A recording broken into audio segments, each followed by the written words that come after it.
I'd like to call to order the June 10th, 2015 meeting. Welcome to the Virginia Beach Planning Commission. My name is Jeff Hodson. I'm the chairman of the commission. Before we get started, I've asked Pastor Williams to please lead us in prayer. This will be followed by the pledge led by Commissioner David Weiner. Please stand. Let us pray. Father, we thank you just for being God. We honor you for your glory and your majestic being. We pray, Father, for our great city here in Virginia Beach. We pray for all those who are in elected positions, God, to help govern this great city. We pray for the residents. We speak continuous peace and blessings upon us all.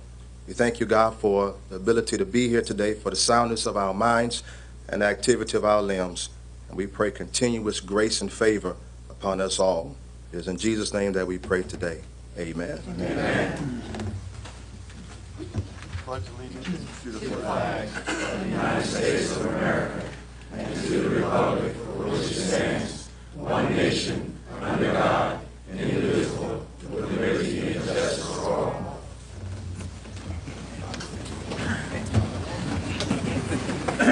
Thank you, Pastor Williams, for the prayer, and thank you, Commissioner Weiner, for the pledge.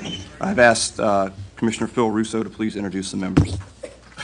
Thank you, Mr. Hodson. Seated all the way to my right is our city attorney, Bill McCauley, and he's, as always, keeping us legal. Seated next to Bill is Jack Wall. Jack is a civil engineer, and he represents the Rose Hall District. Seated next to Jack is Dr. Karen Beardsley-Quasney. Dr. Karen is a professor of literature and cultural studies at St. Leo, and she represents the Princess Anne District. Seated next to Dr. Karen is Dee Oliver. Dee is an at-large member of the commission, and she is a funeral director. Next to Dee is Ron Ripley. Ron is also an at-large member of the commission, and he is in real estate management and development. My name is Phil Russo. I'm an attorney, and I'm also an at-large member of the commission and also secretary. Seated to my left is the chairman of the commission, Jeff Hodson. Jeff is in real estate management, and he also represents the Beach District. Seated next to Jeff on his left is Bob Thornton. Bob is our vice chairman. He represents the Lynn Haven District, and he is in commercial real estate sales, leasing, and development. Seated next to Bob is Jan Rosinski. Jan represents the Centerville District, and she is a property manager with Long & Foster. Next to Jan is Mike Inman.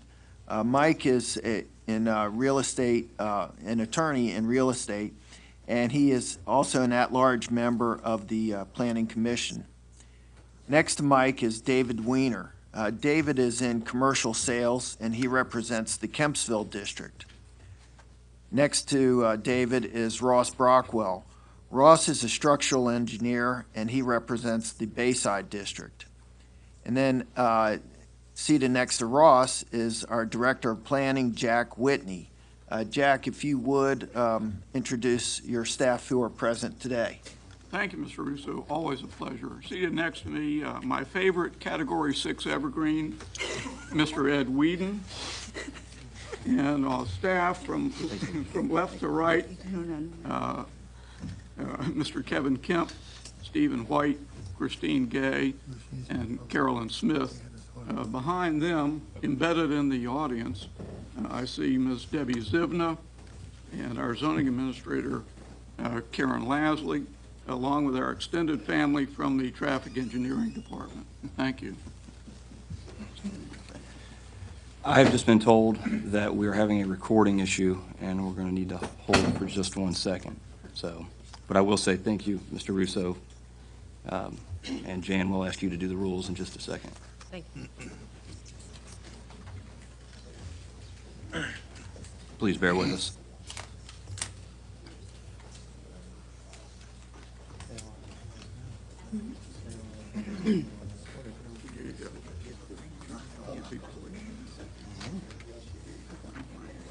Always a wrench every week.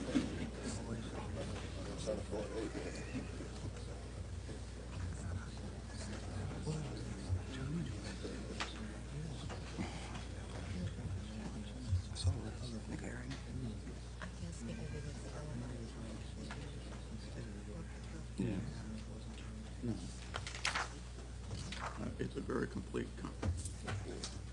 It's like,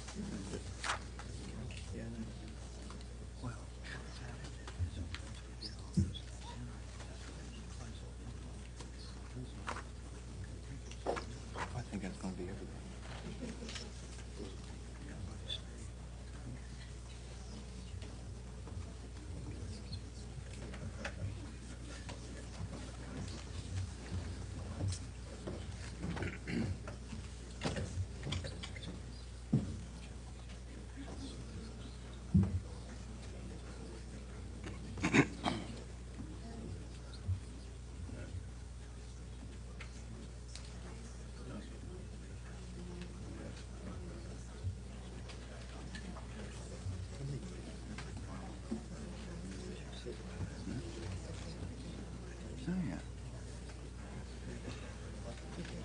Making sure we're doing our job.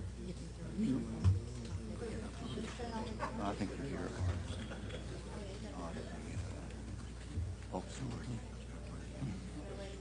RV lot, wherever you want to go. And, you know, 2:30.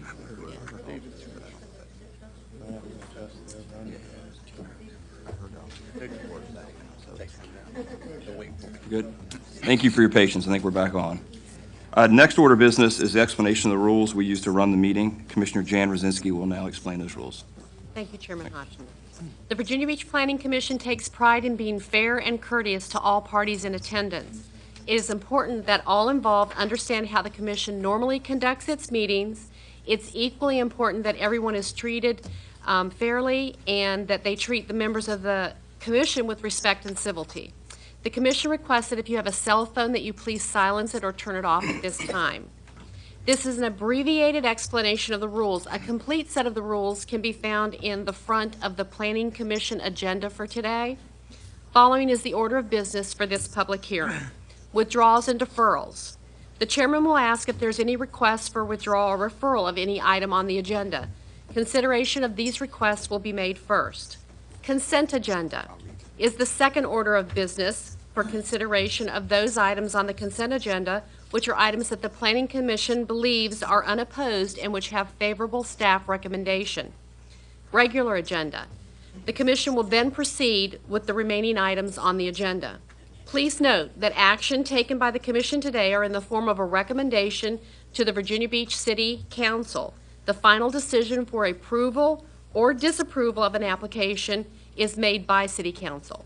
The commission thanks you for your attendance, and we hope that your experience today leaves you feeling that you've been heard and treated fairly. Thank you. Thank you, Mr. Rosinski. The first order of business is to address those items to be withdrawn or deferred. Please come forward if you have an item to be deferred.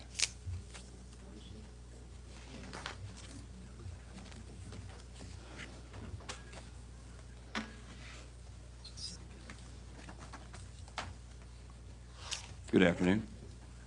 My name's Les Watson. I represent the applicant in item 11, I believe, Harrison, Virginia.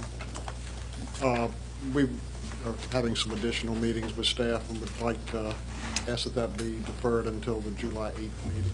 Great. Thank you. Is there any objection to this item being deferred? Are there any other items to be deferred?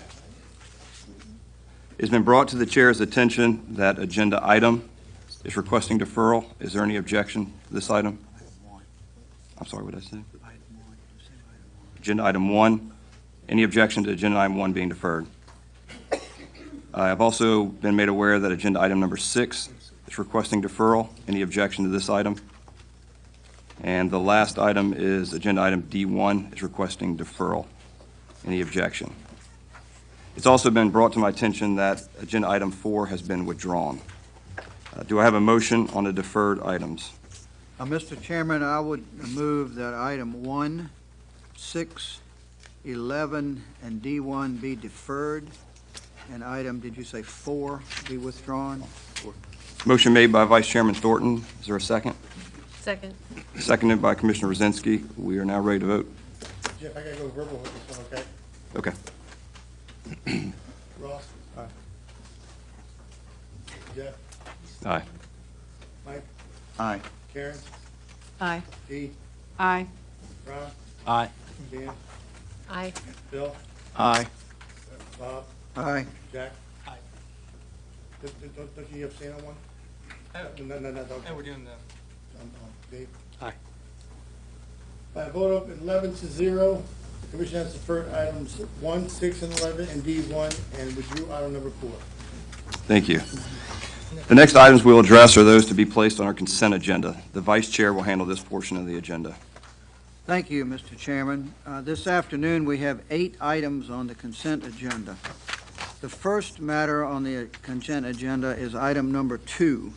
This is an application from Shore Drive Farm Market LLC for a conditional use permit for property located at 2961 Shore Drive. Is there a representative here for this application?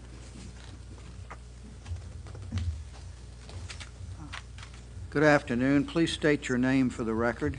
Donald Edwards. Jill Dosey. Thank you.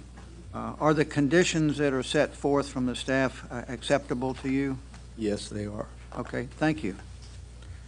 Is there any opposition to this matter being placed on the consent agenda? Hearing none, the chairman You can be has seated. asked, Thank you. pardon? They can be seated. Yeah. Hearing none, the chair has asked Commissioner Oliver to tell us about this case. Thank you. This applicant is requesting the use of this property for an open-air farmer's market, which is zoned B2, a community business. And an open-air market is a conditional use in the B2 district. Therefore, it needs a conditional use permit. This piece of property fronts on Seashell Road to the west, Shore Drive to the north, Red Tide Road to the east, and Cape Henry Drive and Cape Henry Trail to the south. Right now, there are 2 existing one-story commercial buildings on the southern half of the site, and it has 115 parking spaces. The current tenants of the existing buildings include a Tidewater Area Christian Church, Treasure Chest Antiques, an accountant's office, a laundromat, and 2 restaurants. The restaurant operates 7 days a week, the office operates Monday through Friday, and the church holds their time of worship on Sundays. The market will not be operating during those worship times. The proposed farmers market will be up to 8,280 square feet in area and is located in the center of the parking lot. The applicant is proposing to accommodate up to 8 large vendors and 30 small vendors. All will have covered spaces.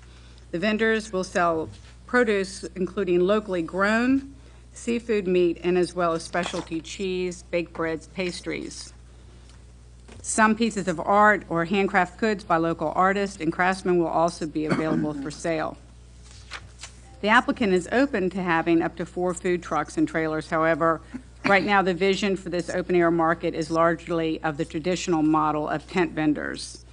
While the proposal includes the ability to expand to 8,280 square feet in area, this applicant is anticipating starting much smaller than that with about 15 to 20 interested vendors. The applicant has chosen the center of the site to avoid any noise, exhaust, or potential safety hazards near Shore Drive, and has organized the layout of vendors to create an interior corridor to help separate the visitors and markets from the activities of the vehicles. The staff recommends approval for this request with the conditions that are accepted to the applicant, and therefore we have placed it on the consent agenda. Thank you. The next matter is agenda item number 3. This is an application of David Italiano and Teresa Italiano for a conditional use permit, bulk storage yard on property located at 1417 London Bridge Road, District 3, Rose Hall. thank you, Mr. Vice Chair, Chairman Hodgson, Eddie, members of the Planning Commission, Eddie Burdon, Virginia's attorney representing the Italianos. We appreciate this item being on the consent agenda. All 4 conditions are acceptable. I think you all have gotten the revised condition number 4, if you'll include that. And would also thank Kevin Kemp and Kevin Hirschberger in the zoning department for his research on this project. Thank you. Thank you. Thank you. Is there any opposition to this matter being placed on the consent agenda? Hearing none, the chairman has asked Commissioner Wall to review this case. Thank you. The applicant requests a conditional use permit to allow the continued use of the property as a storage yard for landscape materials. This was initiated when the applicant requested a zoning verification letter from the zoning office of the planning department. During the research required as part of this verification, staff found that the city has no record of conditional use permit ever being granted for bulk storage on the subject site. Once notified of this finding, the applicant submitted this application. Proposed improvements to the site include the installation of a 4-foot-high vinyl fence adjacent to a Drake's Mile Road, supplemented with a row of evergreen shrubs and large canopy trees along Drake's Mile Road. Large canopy trees outside the fence. A chain link fence separates the existing storage yard from the adjacent parcels to the north and east. The applicant requests a deviation from the required Category 6 screening as allowed by the zoning ordinance to allow the chain link fence to remain. Access to the site is currently from Leno Bridge Road. No new access points are requested with this application. Staff finds that the proposed site improvements are welcome aesthetic upgrades to the site that has been used as a highly visible storage yard for many years. Staff therefore recommended approval of this request with the 4 conditions acceptable to the applicant. For these reasons, we placed on the consent agenda. Thank you. The next matter is agenda item number 5. This is an application of William Phelps Land Tech Resources, Inc. for a conditional use permit for motor vehicle rental on property located at 1845 Laskin Road, District 6, Beach. Good afternoon. Hi. Good afternoon. I'm not William Phelps. I'm Gary Thomas. I'm representing Land Tech Resources in place of Mr. Phelps. Thank you. Are the conditions acceptable? The conditions that are on from the staff acceptable to you?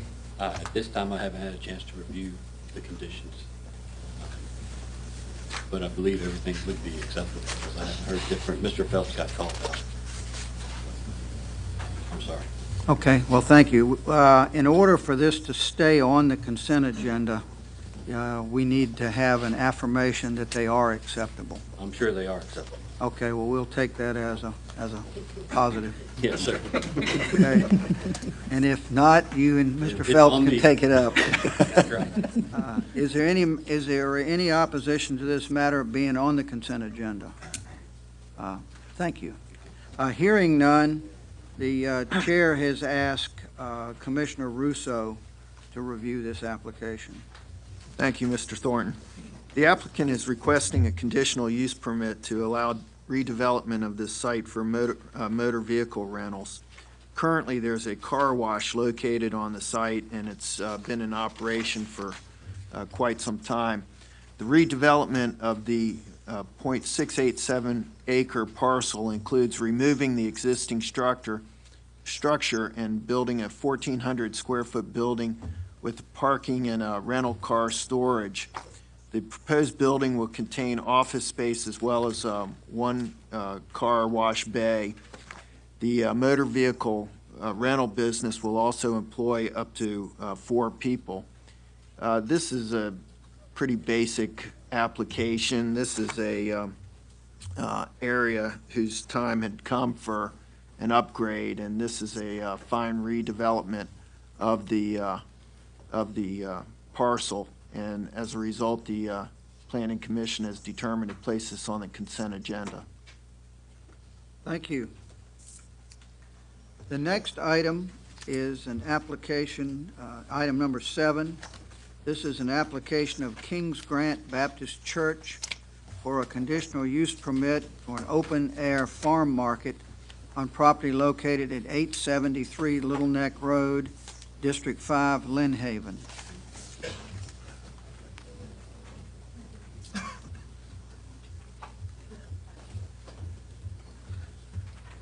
Good afternoon. State your name, please. My name is Janine Barnes. I'm a member of Kings Grant Baptist Church, and I'm here to represent the Kings Grant Farmers Market. Okay. Are the conditions set forth acceptable to you? Yes, the corrected conditions, I believe all of you have received a copy of that, are accepted, yes. Thank you. Is there any opposition to this matter being placed on the consent agenda? Hearing none, the chair has asked Commissioner Inman to review this application. Thank you, Commissioner Thornton. This is an application for a conditional use permit for an open-air farm market. Kings Grant Baptist Church is requesting it, and they're located at 873 Little Neck Road. This is a desire on the part of the church to have a farmer's market to benefit the surrounding community, and there will be no financial benefit to the church from the market events. The church wants to provide this service to the community during 2015 on a limited number of days, and if it proves popular, continue it into 2016. The proposed market will occur during the months of June through September on 2 Thursdays each month from 4 to 7. To give them further advertising, I will tell you that they're going to have organic fruit and vegetables, all natural meat products, homegrown flowers, home-baked goods, local seafood, clams, oysters. How could we turn this down? The area designated for food trucks and vendors on the submitted plan can ultimately accommodate a total of 25 trucks and vendors in the future, although they don't have that many lined up yet. And the designated area for this event is on the parking lot on the southern side of the church. They will also have children's activities, information on sustainable living, and some music. The staff was delighted to work with the group, and they were very cooperative in establishing the various conditions that have been worked out for in order to make us compatible with the community in terms of potential noise and traffic and such. So there are 8 conditions to which the representative just exceeded, and based on all the above, the staff recommended approval, and we sought to put it on the consent agenda. Thank you. The next matter on the agenda is item number 8. This is an application of Ocean South Commerce Center for a subdivision variance to Section 4D, 4.4D, on property located at 2509 Squadron Court, District 3, Rose Hall. Thank you again, Mr. Vice Chairman, Mr. Chairman, members of the Commission. Eddie Burdon, Virginia Beach Attorney, representing Troy Boyd, who's the principal of the applicant, and the one condition that's recommended with the variance is acceptable to my client. We appreciate being on the consent agenda. Thank you. Thank you. Is there any opposition to this matter being placed on the consent agenda? Hearing none, the chairman has asked Commissioner Wall to review this matter. Thank you. Existing lot is 4.4 acres and is zoned conditional I2 industrial. A site plan was approved in 2005 for 2 condominium office warehouse buildings. One of the buildings was constructed in 2007. The second building was never constructed, as the applicant has not sold all the units in the first building. It is the intent of the applicant to subdivide the existing lots, creating a second lot, 1.8 acres, from the area where the second building was to be constructed. Due to the location of the existing stormwater management facility, extending to Squadron Court is infeasible. As a result, the proposed lot has no frontage on the public right-of-way as required by the subdivision regulations. The applicant, therefore, is requesting approval of a variance.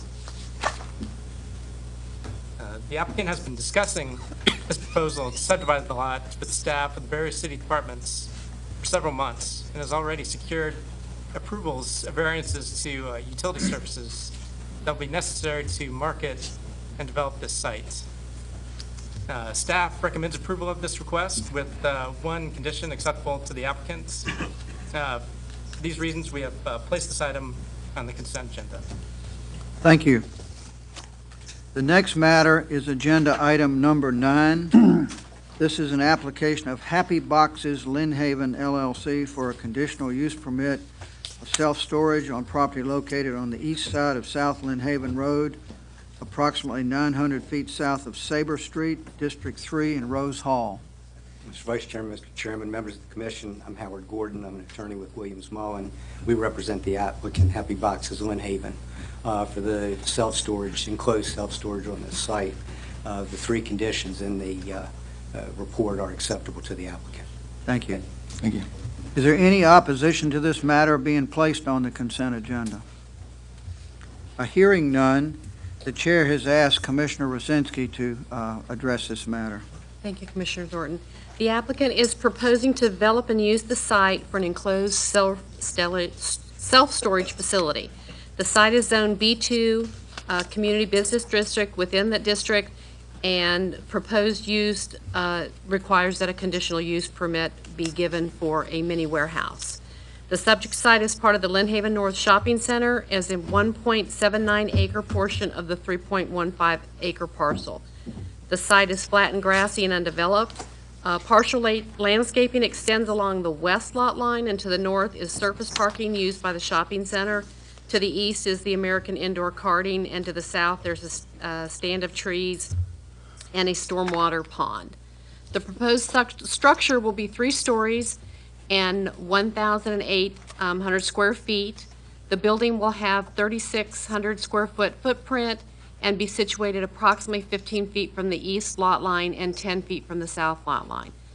To the west of the building will be a recessed loading area, which will have 2 loading canopies. The exterior of the building is designed similarly to a large-scale office building. There'll be a 3-story glass facade to clearly direct customers to the front desk area. All storage units are interior and climate controlled. Being that the subject site is Zone B2, the proposed use for the interior self-storage facility that requires the permit is in a high noise zone, which makes this a very good use for this property. The proposed use and development of the site is compatible with all the other surrounding development and existing uses. The proposed parking spaces are screened with landscaping from South Lynn Haven Road. For the reasons above, the staff feels that this is a very good use of the area. The applicant is acceptable, has accepted all of the conditions, and therefore we have placed it on the consent agenda. Thank you. The next matter is item number 12.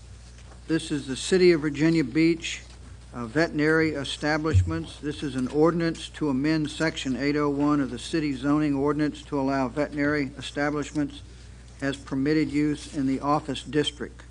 Is there any opposition to this matter being placed on the consent agenda? Hearing none, Stephen White with the Planning Office will review this matter. This is an amendment to Section 801, which regulates the office districts.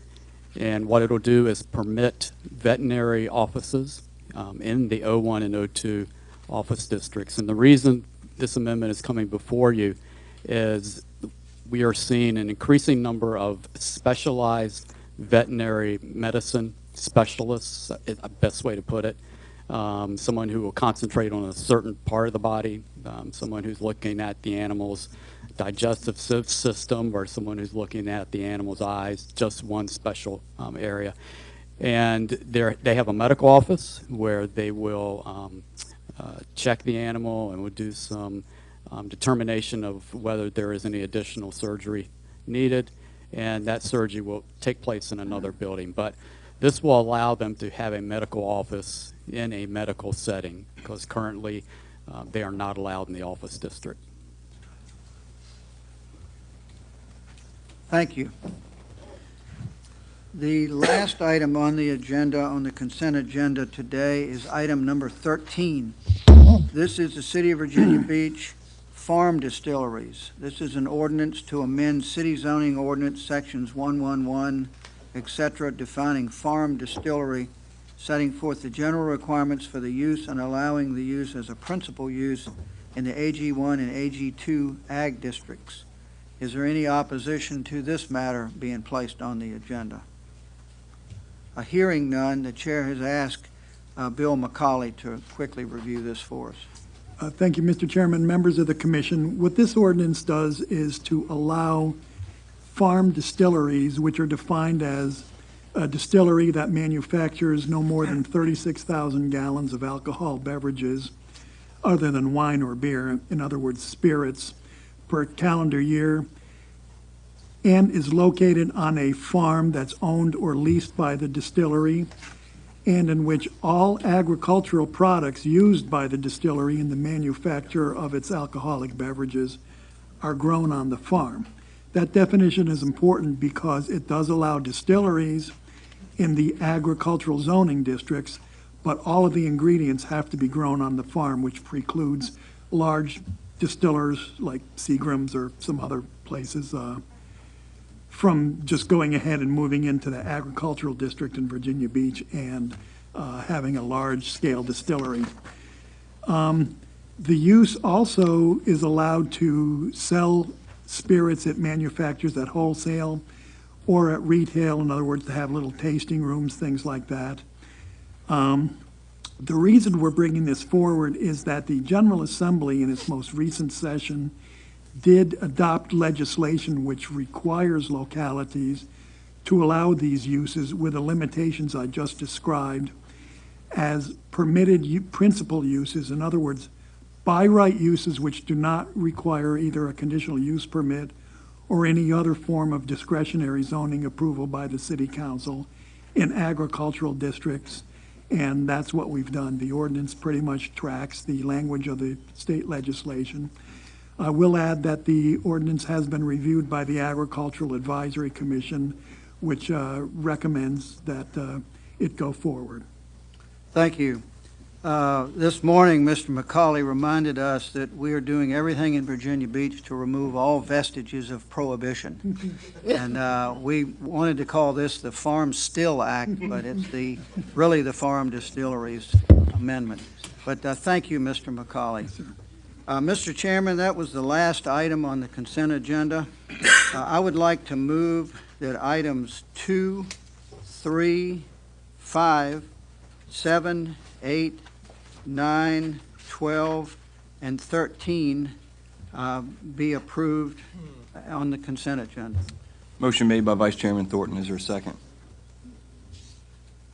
Second. Mr. Chairman? Yes, sir. I have to abstain on item number 8 as I have a business relationship with the property owner. Mr. Wall? Mr. Chairman, I have to abstain from item number 5. My company has a business relationship with Land Tech Resources. Any others?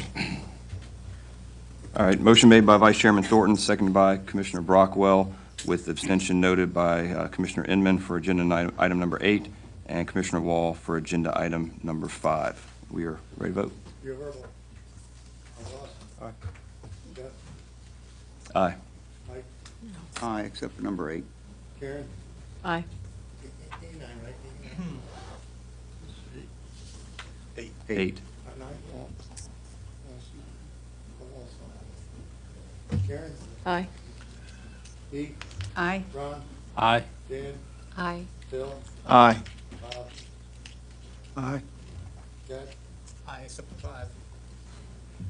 And Dave? Aye. By vote of 11-0, the commission has approved items 2, 3, 5, 7, 8, 9, 12, and 13, with the abstentions noted on item 8 and item number 5. I'd like to thank all the applicants who had a matter on today's consent agenda for attending today's hearing. These items will now be scheduled for hearing on the City Council's agenda. We'll now address the remaining matters on our agenda. And let's give them 1 second.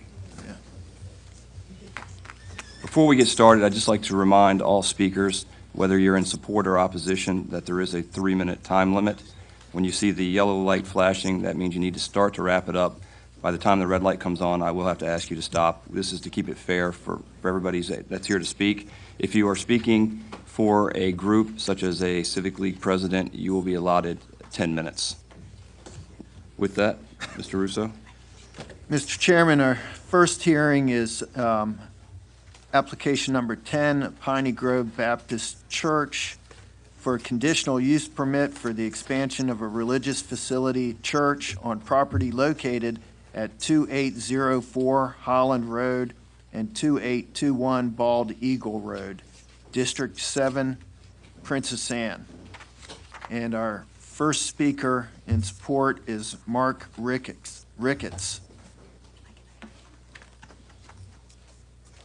Mr. Chairman, members of the commission, my name is Mark Ricketts.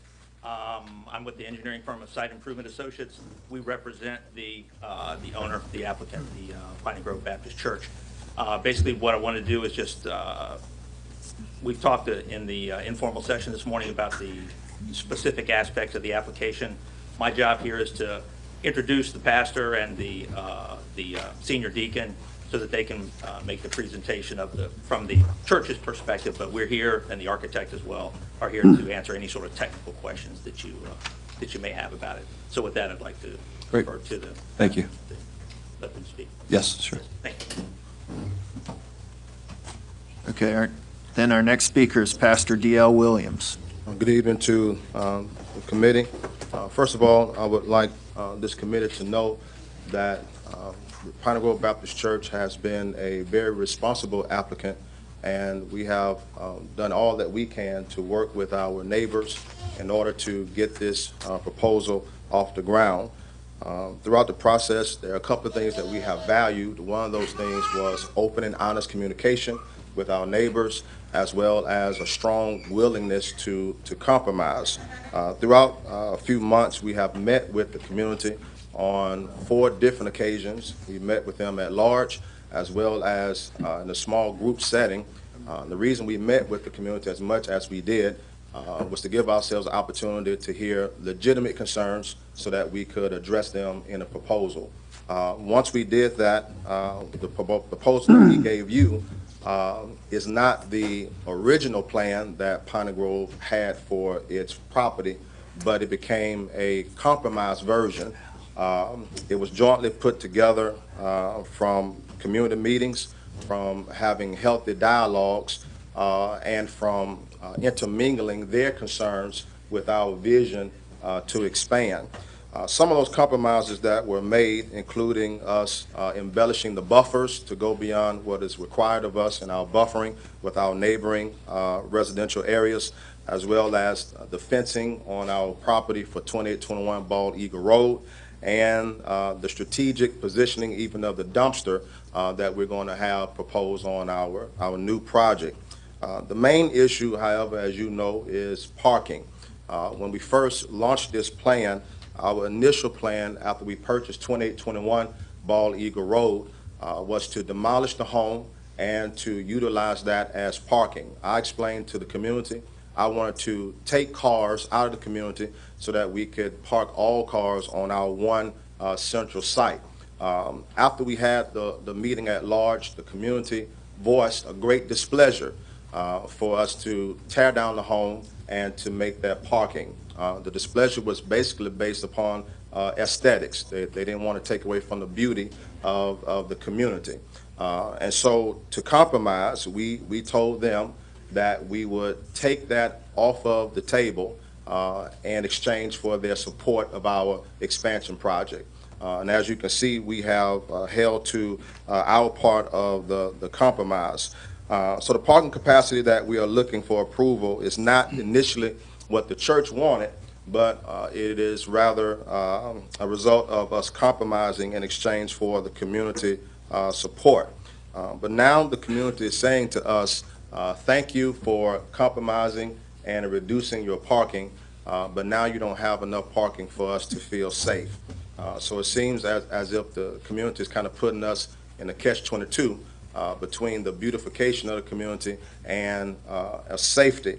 One is a community preference, and of course the other one is a need, and they are what I seem to be failing to compromise on working with us on both. For your information, the 835-seat sanctuary that we are proposing to build, we don't anticipate filling that sanctuary to 100% capacity for each service. You all know that we have 2 services now on Sunday, and we are currently only seeing an average of about 610 people between both of those services.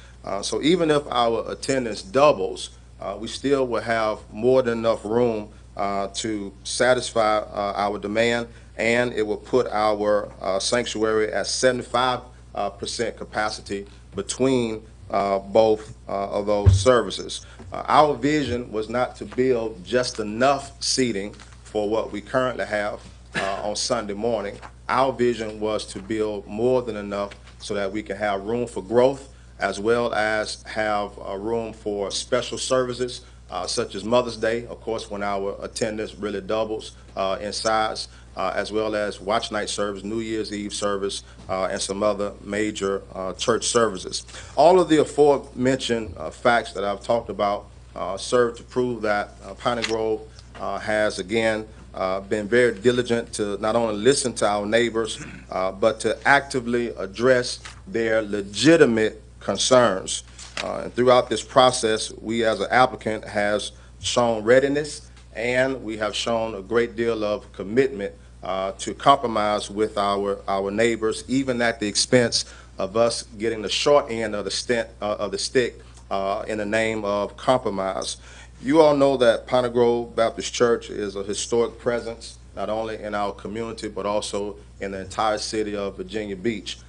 We have been in our geographical location for almost a century and a half, and with being where we are in 145 years, Piney Grove has welcomed all expansion projects that have taken place around us within these 145 years, which includes welcoming our neighbors who decided to build their homes around us and to raise their families around us in the name of us becoming one community. That is our purpose. That is a part of our vision for us to exist as one community. So in closing, again, I want to say that considering the compromises that we have already made, and the indisputable fairness that we have extended to our neighbors, that if there's no other motivation behind our community not reciprocating the same level of fairness and compromise that we have already extended to them, that I see no other reason for us to get the opportunity to expand our church and to fulfill the vision that we have for our church. Thank you. Any questions for Mr. Williams? Yes. Mr. Ripley. You mentioned, you started off by talking about the parking that you would have liked to have put in on the house that's to the back of your church. Sure. And we were talking this morning about the potential, if we're parking back there, to the extent that you would buffer it. Have you thought about that, how you would? Well, again, that was in our initial plan. The initial plan was to create a sizable buffer so that when residents did pass by, they would not see a parking lot per se, but they would see a great deal of greenery. So we talked about that, and we had that in our initial plan. But again, the community just, for beautification purposes, were just in strong opposition of us having a parking lot there and removing our home. So we did consider that. We did have a plan for that, and I think we still have that today. Well, I saw a plan. I don't know if it was the final plan that you submitted, and it did have some landscaping around it. The type of buffering that was mentioned this morning was what they referred to here as category. They put them in different categories. And 6 is probably the highest category, I believe. I may be wrong.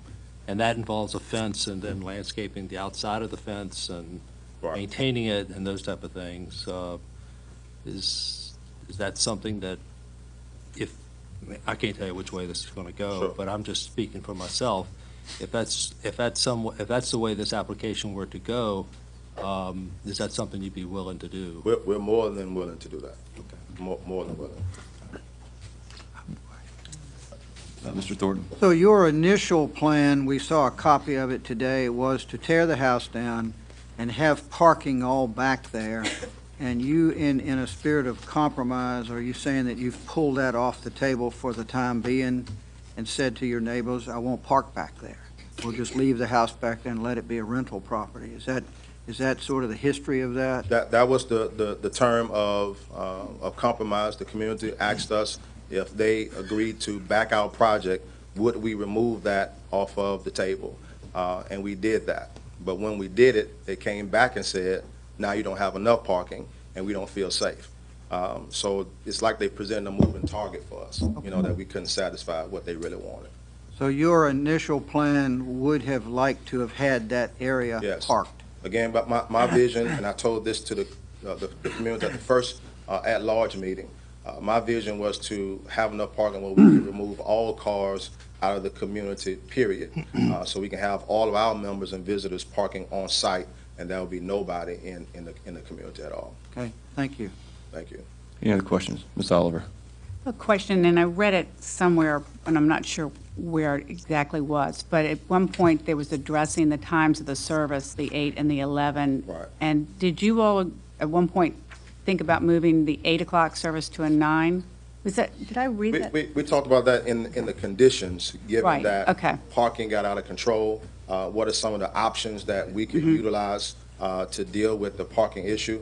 One of the things I said was that we could stagger our service time to make our very first service, which is at 7:45 in the morning, Right. more appealing to people to want to get up and come if we move it to 9. So moving programming is easy for us to do. So that was one of the options for the conditioning that we talked about. Thank you. Any other questions? I have. Mr. Russo? Yes, Pastor Williams, and your architect may know this. Okay. How many additional parking spaces would you obtain if you leveled the residence? The approximation was around 50 to 60 parking spaces. Okay. And just so I'm clear, Mr. Ripley asked about the fencing. So then that, in essence, would cut off any access from that portion of the neighborhood. So people couldn't Right. park there and Right. walk onto. Right. Okay, and I think there's also some discussion or some question from the neighborhood about the lot across the street, across Holland Road. Sure.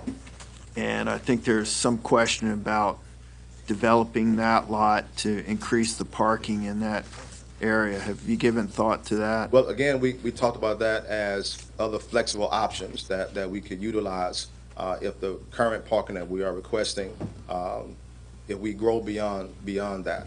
We have about 1.3 acres of land that we can potentially develop over there if we need additional parking on our property across the street.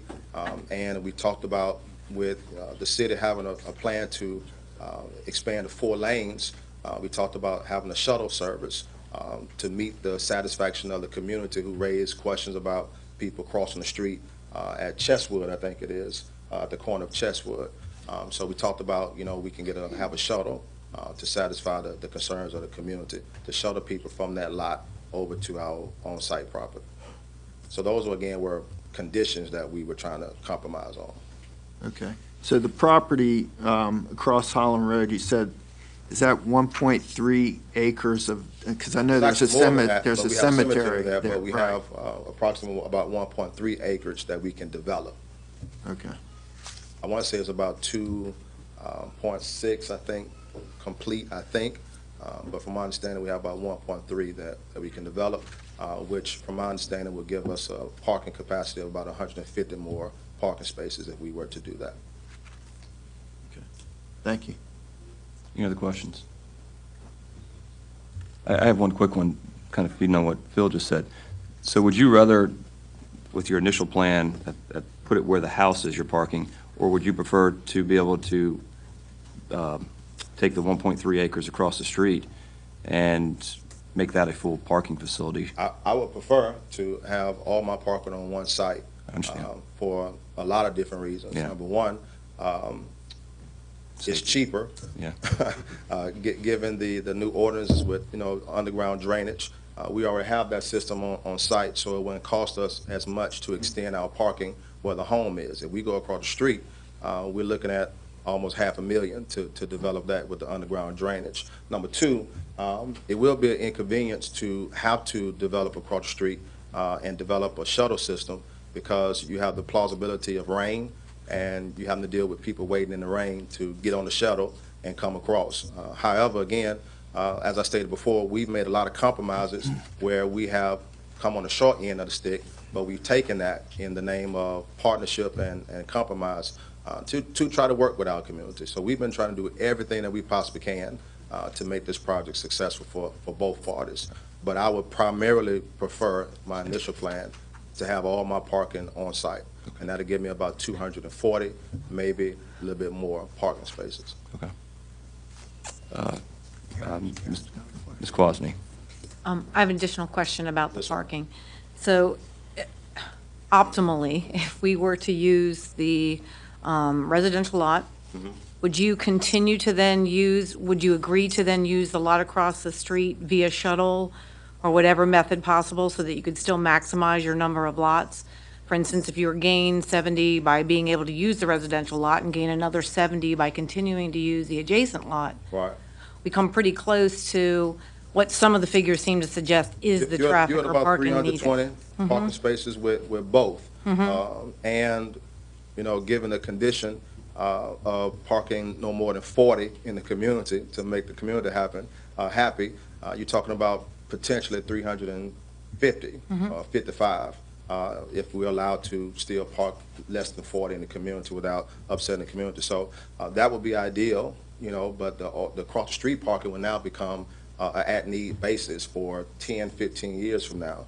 We don't anticipate growing that fast as the community is, you know, throwing out plausibilities that we're going to grow. We have all type of, you know, Plan A, Plan B, Plan C type plans that can prevent us from having so much traffic into the community. So that would really maximize us and really satisfy the 835 seat capacity building that we're attempting to build. May I continue?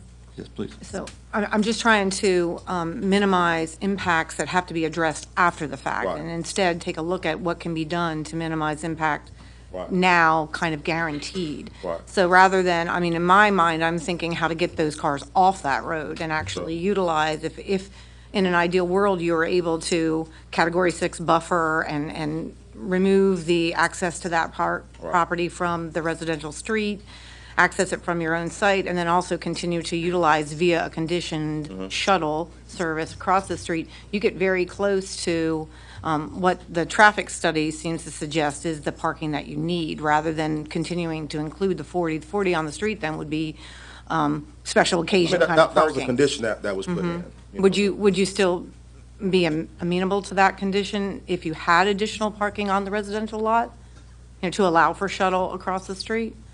Whatever will help us get this project done, we're willing to work out and. So you did reduce the size of the building initially, correct? Our initial building was, I want to say about 1,100, and we reduced that as well to 835. Again, that was another sizable compromise that we made to be good neighbors. You know, again, you know, if the church has been there for a long time. And if we are allowed to continue to exist, we have a lot of members in our church that have great-grandparents, great-great-grandparents that are buried across the street. We had a plan with the former pastor to go to Salem Road, as you all know. However, our congregation was split on making that decision. A lot of people did not want to leave. So when I came, I inherited that split and decided that it would be in our best interest to stay where we are. It worked out anyway because the city bought back Salem Road from us and pretty much kind of blocked us from expanding over there. So the only option we have, which is an option that's suitable for my entire congregation, is to stay where we are. And we bought land to be able to do that. And whatever we need to do, whatever conditions we need to put in today to make that happen, my church is willing to do that today. Any other questions? Yes, Ms. Quasny.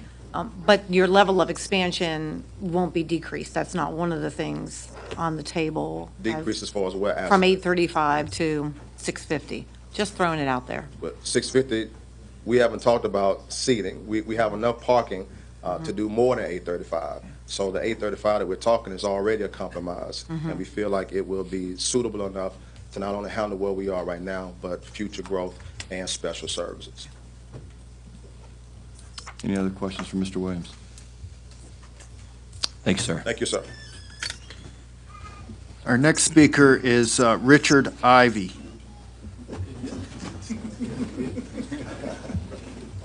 Well, I see you've stated for questions only. Yes, sir. This is Richard Ivy. I am the architect for the church and have been here since pre-Salem Road times that we've been playing with this. At one time, we had over 1,200 seats on the present property. But at this point, I'm here to answer your questions, should you have any, about the history of what's been going on and what we can and cannot do. But other than that, I'm going to leave the rest of it to the church. Any questions for Mr. Ivy? Thank you. Thank you. Our next speaker in support is Linda Russell.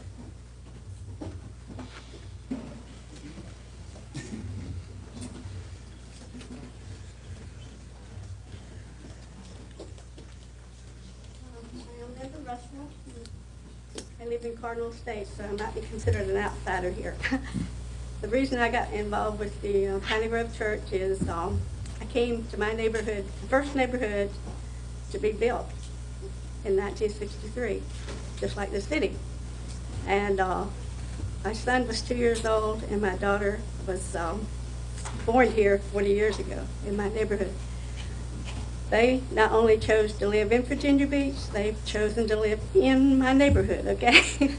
And so I said, well, if they're going to live here, I want them to know for the history of where they live. So that I don't have a house or anything, so I have to go. We have a graveyard in our neighborhood. So I started there, back in the 1800s. I have the Mennonites that the house was tore down where I live, and they come back they're down in Abbeville when the development started, they had to go there. They come back every summer, and they visit, and they bring me more and more information, and they told me that I needed to go to the Piney Grove Church in the graveyard, and I will find my answers there. And so that's how I ended up. So I started going to the Piney Grove Church. I have walked, I'm over 70 years old. I parked in the neighborhood. Apparently I got the good neighborhood because I parked, I believe it's Damascus. I think Damascus is across the street. So I parked it there. The neighbors come out, talk to me on Sundays. When I leave, when I come, I don't have a problem. They don't have a problem. I've even parked in the parking lot across the street. Sometimes there's a guard, sometimes there's not. I have no trouble getting to this church, okay, on Sunday morning. So I wish you would do what they want to do, because I need them to do my family history, okay? And so my kids will know where they live. And it all started with the Piney Grove Church. Thank you, Ms. Russell. Anybody have any questions for Ms. Russell? Thank you for coming down. Our next speaker is Harry Lashley.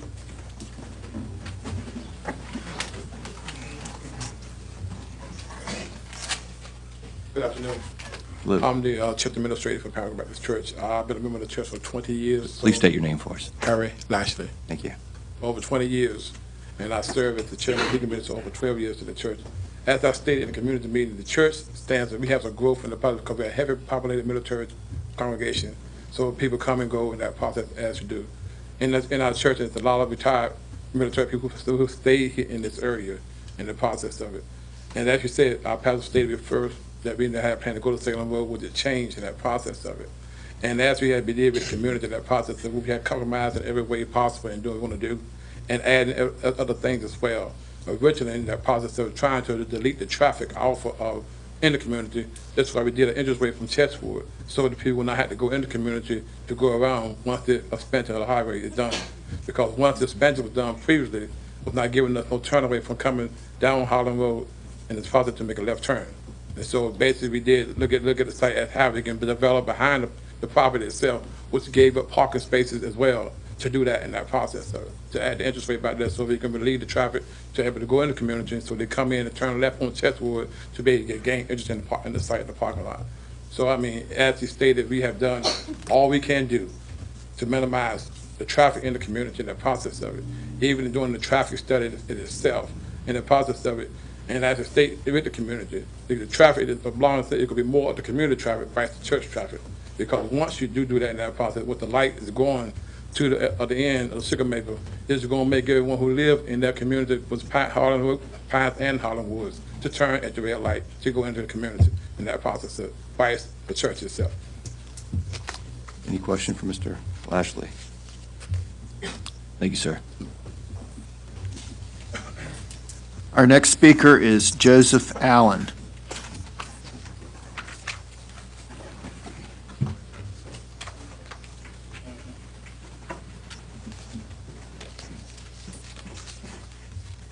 Good afternoon, Chairman, members of the Planning Commission panel, as well as Highland Pines community and my Piney Grove Baptist Church family. Again, my name is Joseph Allen. I've been in the Highland Pines community for 19 plus years, retired military, raised 7 kids in that community. It's been a great community, and the church has been there that long. Just want to talk about some of the things. I know we talked about times, but our 7:30 to 0800 for our 7:45 services on a Sunday, coming out in and out our residence, the residential area. That's not that much traffic out there. So for people thinking about they're going to encounter some traffic, it's not that much of a traffic. Then we have our our afternoon service starts at 10:45, and so between 10:30 and 1100 is what I'm talking about, the transit time. Most of our congregation comes from the Dam Neck area, coming into the church. So we're not doing that much traffic. Again, Sunday morning, one day out of a week, that possibly, as a resident of Highland Pines, you may run into some traffic, but that's not saying you will. And also, when we exit, we exited our sanctuary from after church is over between 12:30 and 1 o'clock. You may encounter some traffic, but it's not that point where it is that it's devastating. Anytime you leave the community, you possibly run into some traffic. Just want to talk about those things right there. Also, as a church, our community involvement, we do a lot of things for the community itself. We volunteer to do feed the homeless. We have an annual blanket drive for the Virginia Beach nursing homes. We have a food pantry that supports those families that can't support themselves when they're in need of food or whatever the case may be. We do a partnership with the school board, do a STEM program for our young youth program. We also have a ministry that goes out and ministers to those that are incarcerated. Those are some of the things that we do in the community. The church itself is going to be a positive impact when we talk about expansion. You're talking about, i.e., people getting out of services, as the pastor talked about, in terms of holidays, people going to restaurants, the local restaurants here in Virginia Beach, that type of stuff, gas stations, supermarkets, and whatever the case may be. So the church as a whole is going to be a positive impact, and has been a positive impact on the community, and will continue to be a positive impact on the community as a congregation. So I ask the commission, the panel, the people, the residents of Highland Pines to take that into consideration, because that's what we're doing. We're trying to uplift the kingdom of God. That's what we're about. Thank you. Any questions for Mr. Allen? Thank you for your service. Thanks. Our next speaker is Joseph Burgess.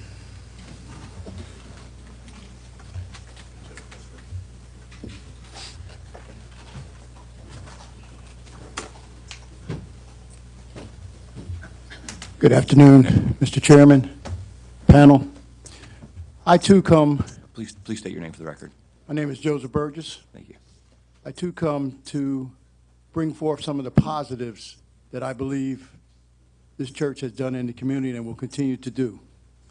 Of course, you are well aware that our church is a place for worship for any family in the Tidewater area. That includes the residents that are surrounding the church right now. We invite them to come to our church and see exactly what we're doing there. And then we find out that it's a positive situation. We have a lot of children at our church, a lot of families. And I think we provide instruction for our children's future to become positive citizens in this community of Virginia Beach. We also provide missionary activities for the area. I've been a member of this church since 1998. That's 17 years. I'm retired military. I'm a deacon at the church. So I support the church, and I support the community as much as I can. As was mentioned by my brother Joe Allen, I do prison ministry at Indian Creek Correctional Center out in Chesapeake. So I'm just an example of some of the positive attributes that Piney Grove Baptist Church presents to the community. I believe that this is a positive aspect for the community. This is not a nightclub we're building or anything like that. This is a church. It's to uplift people, help people that are in need, people that are struggling, and it's what God would have us to do.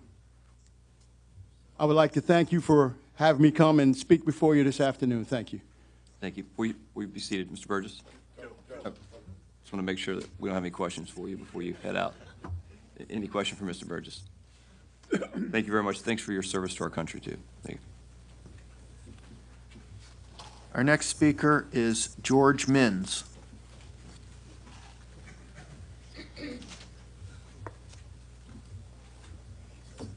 Good evening, Mr. Chairman, members of the commission. My name is E. George Minns. My connection to Piney Grove started when I was a little boy. Piney Grove is a sister church to Mount Zion AME, my family home church. Secondly, Piney Grove has been a large part of support of myself in my 15 years serving as presiding officer for community institutions. And finally, CTAC, the oldest African-American community in the United States in the Library of Congress records. Many of our members of our community are members and descendant members from Piney Grove. With that said, I will simply say that I come to represent CTAC and that portion of Mount Zion AME Church right around the corner as community support of their effort to be of greater service to the city of Virginia Beach in that particular location. I thank you. Thank you. Any questions for Mr. Minns? Thank you, sir. Okay, Mr. Chairman, our first speaker in opposition is Kevin Brennan.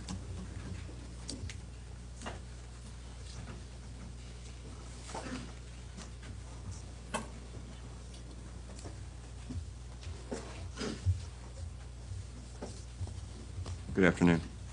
Good afternoon, members of the Planning Commission. Good afternoon, and thank you for the opportunity to speak to you today. I am Kevin Brennan. I'm the owner and resident of 2941 Mimosa Court in the Holland Oaks residential subdivision. I am going to talk to you today on behalf of some of the neighbors and members of Holland Oaks and Holland Pines regarding the encroachment the proposed application of Piney Grove Baptist Church is put before the commission. While many more residents expressed strong desire to attend today, the scheduled time was not compatible with their work schedules. If the hearing was scheduled in the afternoon or early evening, the representation would be vastly different than what you see before you today. Our community stance is for the commission to not vote in favor of the application to change the conditional use permit for 2821 on Bald Eagle Road and the existing structure at 2804 Holland Road in its current form. The current form that you have before you. The Piney Grove Baptist Church does admirable work. Nobody's against that. However, the conversation and the decisions before the commission is not about the work or the history of the church. It's about the impact of the excessive expansion will have on the community and the adverse effects of the overall comprehensive plan. The comprehensive plan, what really is that? That is something that, in essence, gives us a way to go forward in a holistic manner. It says we're going to take in the past, we're going to take the current, and we're going to take a future vision and ensure that they all match together. It removes from us the short-sightedness or decisions in the now process to alleviate an issue without looking to what the future consequences would be. While the proposed plan and recommendation from the planning department addresses some of the present issues, it does not address the clearly identifiable current parking issues, the parking issues during construction, or the stark and calculable future impacts this would have. The use of the word stark and calculable in describing the impacts was specifically chosen, and this is why. Currently, the Piney Grove Baptist Church runs 2 services every Sunday with a capacity of 420 parishioners per service.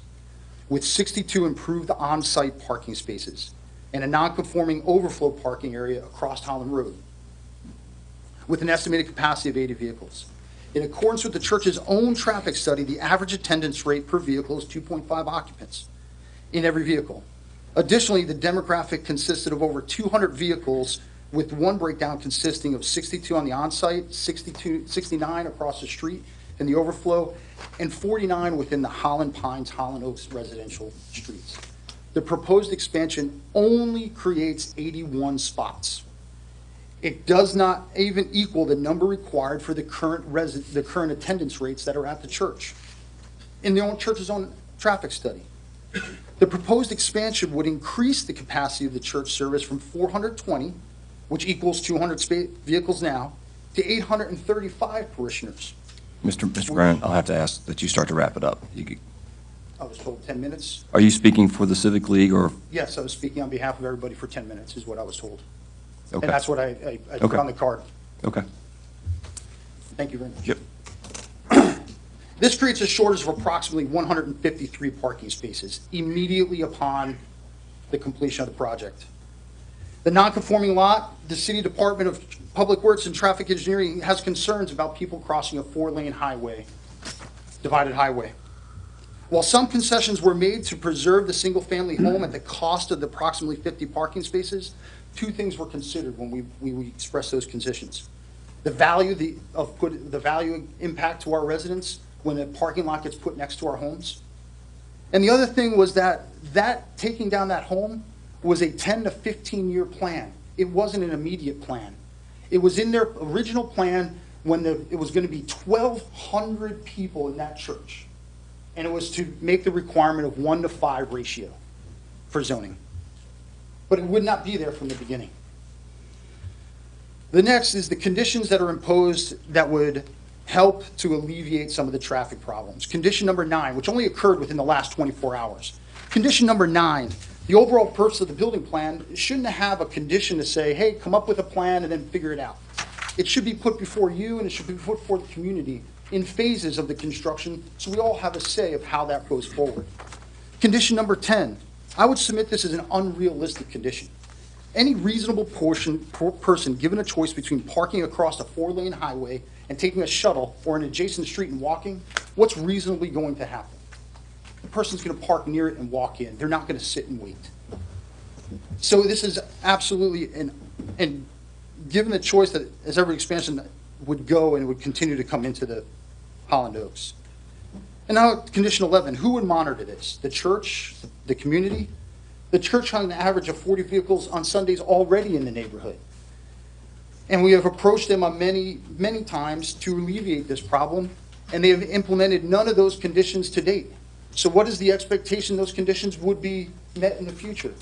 On our part, there is none. These numbers are known and calculable. The planning department, the church, the community, and now you, the commission, know the numbers. It's not will it happen or when, it is happening now. And it will only be compounded as the expansion goes on. The planning department identified this as moderate growth. We would disagree. Webster defines moderate as limited in scope and effort. Stark is defined as plain, easily seen, strong, robust, and sharply delineated. I would submit to you that doubling the size and the calculable requirements of the parking and its impact to the community is stark. It is a robust, easily seen, and sharply delineated change. The last thing before I surmise everything is the comprehensive plan. The impact of the expansion would have with this plan. Pine Grove Baptist Church and the surrounding community resides in the suburban area as defined by the planning department and in the comprehensive plan. The overriding objective of the policy for the suburban area is to protect the predominantly suburban character in a large measure by the stable neighborhoods that exist within the suburban areas. A suburban area in part is characterized by predominantly low density residential subdivisions and low intensity retail shopping center, office complex, and employment centers. The comprehensive plan recognizes the primacy of preserving and protecting the overall character the economic value, and the aesthetic quality of a stable neighborhoods in the suburban area. The three key planning principles that preside over this, two of them are greatly affected by this expansion plan. They are preserving the quality of the neighborhood and the current suburban mobility. The preserving the neighborhood quality should have, among other aspects, considered compatibility with the surroundings, effectiveness of the site and the building, the improved mobility, and the buffering of the residential neighborhoods. The property at 2821 Bald Eagle Road is already zoned as an agricultural 2 with conditional use permit for a single-family residence. The property was just purchased by the applicant. The Planning Commission recognized in the past the issuance of a conditional use permit for single-family homes would have strong positive results for the quality of the neighborhood, which is in line with the comprehensive plan. The applicant asks you to essentially grant a conditional use permit to become a parking lot. That's what that property will then become, a parking lot. It is unfortunate the property was purchased for a specific intent. However, why should the needs of the applicant, a few, outweigh the investment, the quality, and the vibrancy of our existing neighborhood, which is already in accordance with the comprehensive plan going forward? As already been demonstrated, the stark increase of the vehicle parking requirements is counter to the site's compatibility with the surroundings, the improvement of the mobility in the area, and in most glaring misalignment with the comprehensive plan in buffering the residential areas. The size and intensity of the proposal will drastically and irrevocably affect the quality of the neighborhoods surrounding the exposed expansion. The resulting impact in the increased traffic and parking, which will occur immediately, is directly against the planning principles and preserving the neighborhood quality. And in connecting the suburban mobility, the intent behind the connecting the suburban mobility is decreased congestion, and the use of residential neighborhoods is through traffic. The excessive expansion will increase traffic through both the identified lack of parking and the use of Chestwood Drive as an entrance to the church, which currently isn't occurring but will in the expansion. The resulting congestion in the neighborhood would increase to unsafe levels. This is a foreseeable and will result in an enactment of traffic calming measures immediately. It's not something we're going to have to plan for. It's going to have to occur immediately. I will leave you, over the past few minutes, I've outlined the tangible and reasonable foreseeable results of the adverse impact to the local neighborhoods and proposed conditional use. We, the community directly affected, ask you to have the courage to vote not to approve this plan for the Piney Green Baptist Church. Not for what the church provides, because they provide great things, but because of what this impact of this excessive expansion that's before you would have on our community. And with these final thoughts, I would leave you to ponder this, because we don't know. Who is liable if this application is approved? The impacts, the associated hazards, the non-compatibility with the comprehensive plan and the planning guidance for our suburban area is clearly identified. Who is liable if this application is approved? When a foreseeable accident or incident occurs as a result of the tangible increase, who is liable for this if this application is approved? If the expansion is approved and the calculable overflow of parking continues to encroach into our neighborhoods, and pray to God this does not occur, but a child is struck by a vehicle, who is liable if this application is approved? A parishioner is forced to park across the street or on a side street and is hit by a vehicle while attempting to attend the service. Who is liable at that point? Because we knew that these things could occur. It was foreseeable and expected. That's why we encourage you once again to have the courage to vote no on this application and send it back to be redesigned and resubmitted, because at its current rate of expansion, it is not something that we can take within our community. It would change our community drastically from this point forward. And we understand that sometimes the right thing to do isn't always easy. Getting up here and talking against a church is not easy. You making a decision against the church's desires is not easy, but sometimes it's the right thing to do. Thank you very much. Thank you, Mr. Brennan. Are there any questions? I'll go. Mr. Thornton? If they can figure out a way to park to satisfy the people in the sanctuary, would you all be willing to work with them on this? If it's a matter, I mean, we can sit here, ladies and gentlemen, and have negotiations about what we're acceptable to back and forth, and conditions can continue to grow, but at what point are conditions so much that the plan itself should just be redone? Now, I would tell you this, are we amenable to the church staying there and having a legitimately a moderate growth in its size? Yes, there is discussions that we can have on that. But at its current rate of expansion, there is no way they have enough property to satisfy what is identified in their own traffic study, the required number of parking spaces. Remember, that 50 that they talked about that house, that wasn't even in the plan for 10 to 15 years. They were not even going to put that into their plan on the original submission for their third phase of construction, which occurred 10 to 15 years down the road. It wasn't up front. Let me ask it again. If they build the building that they have set forth and given us to consider, and they have enough parking on that property across the street, and as we've seen, and including that piece where the house is, would you all be willing to work with them on this plan? I would argue right now in the current plan, no, we're not, with the Okay. size of the expansion. Thank you. That's my question. Are there any other questions? Mr. Russo. Okay, sir, from our report indicates that with the expansion, that they go from 62 to 181 spaces. That is correct. Okay, That's what we're tracking as well. okay. And then, let me ask you this. Do you know how far the parking extends to on Bald Eagle on Sundays? Apparently, It all depends on the number of cars that are backed up. So it can extend down Bald Eagle past where the parking where 2821 Bald Eagle Road is. Well- They also expand into other side streets. It all depends on where they park. Okay, where's the longest that you've ever seen this? There's a pointer right there on Extending to, yeah, there's, That's it? Can't get away from me. All right, so here we're Chestwood, Bald Eagle. There's been parking that's backed all the way up to here, all the way through this development, and all the way down through here. At times. okay. And do you have any idea how, the number of cars? On the average, the number of cars that park in the neighborhood is between 40 and 50. Currently, is between 40 and 50 is the average.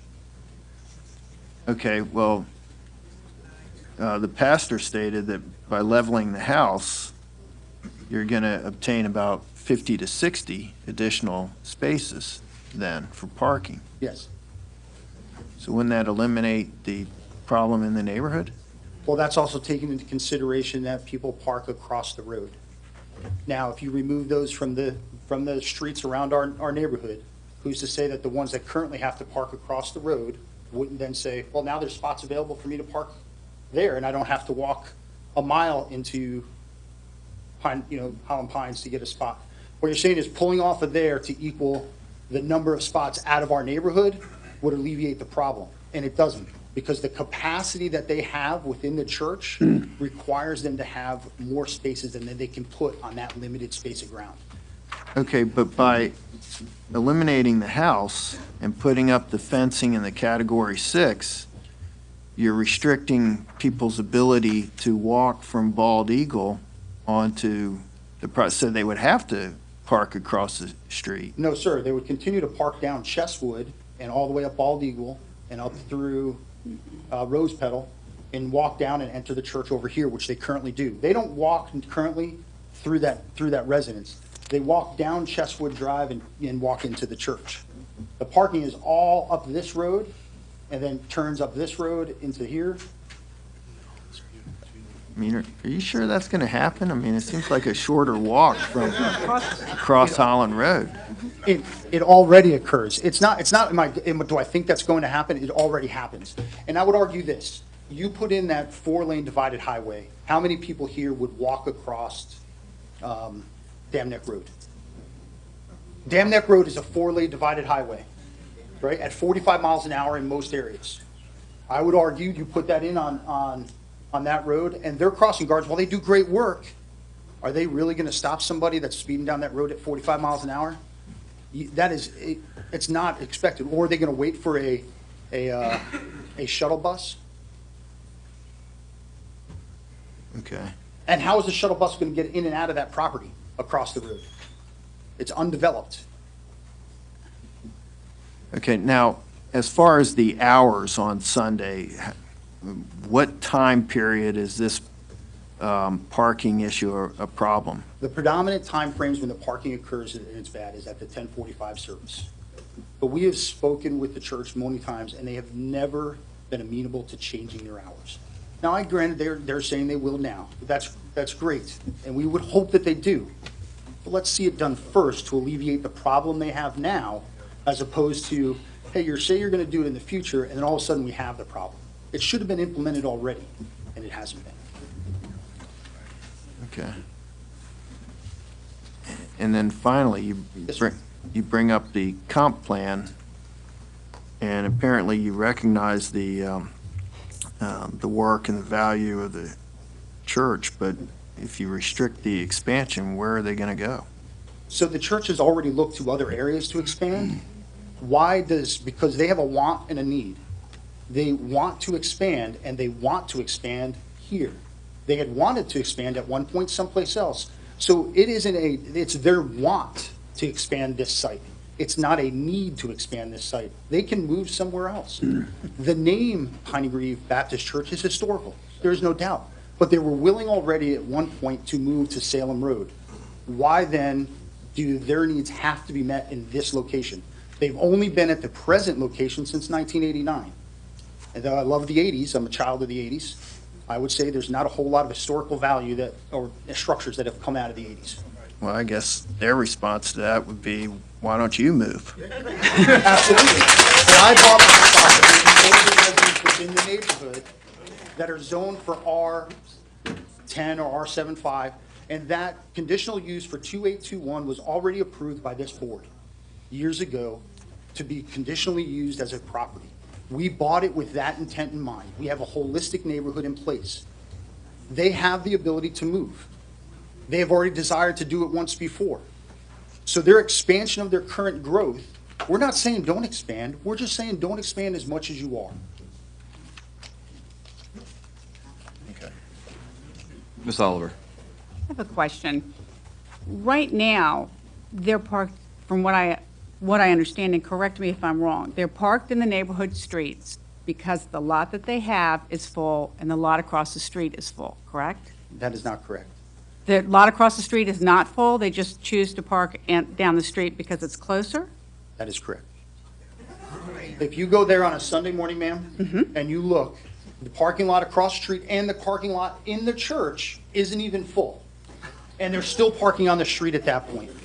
The parking lot across, even in their own numbers, they showed you 69. If they're saying 80 cars can park there, on their own study, they'll have 69 cars parked there and 49 parked in the neighborhood. That tells you that their 80 spots that they say they have in that area isn't a true 80 spots that they have. Otherwise, they would have, the numbers would show 80 people in that spot and less by 20 inside the neighborhood. All right, so let's fast forward a bit. Okay. And they go to the expansion and they level the house and where the trees are, they make a parking lot and they keep the parking lot across the street. And it's made so that everybody can park. So from what I'm gathering from you now, that it's just not a great parking lot, so they prefer to park on the paved streets, right? Yes. Is that what you're saying? Or not walk across a 4-lane highway, or 2-lane at this point. That's my only guess. I can't read their minds of why they choose the neighborhood over that. I just know they choose the neighborhood over that. Right. So if he expands this parking lot, takes down the house, raises the tree lot, and they have crush and run across the street, do you not think everybody will park in those parking lots? No. Because you still aren't going to have enough. The sheer numbers in their own study tell you that. If there's 181 plus 50, that gets us to about 240-ish, right? And another 80 across the road gets us up into the 300 range. If he changes his service times, because I go to church on Sundays pretty much every Sunday, and I'm not a 7:45 person, I'm a 9:15 person. 11 o'clock's too late for me. If he changes probably his services, because most everybody likes to go a little bit later, to a 9 o'clock and 11 o'clock. I'm assuming his numbers for his 11 o'clock service are a lot higher than his 8 o'clock service. Their numbers show that, yes, ma'am. That's where you're seeing the overflow, correct? Currently. You're not seeing him at the 7:45, Not special occasions, but that's, that's normal. Mother's Day or something like that. That should split the congregation a little bit so that you don't have that overflow. Wouldn't you think that? I would agree that adjusting the times would have some kind of impact. However, I would argue to the commission to say, do that now. Implement that for the next 60 to 100 days or whatever it takes and see if the numbers change and have another traffic study done with another application that addresses the residents at 2829 Bald Eagle Road and addresses building out a parking lot across the street. Not make it as a condition, but make it as a part of the overall plan for them to build. So that way a true debate and discussion can be had about where they are going forward with and why.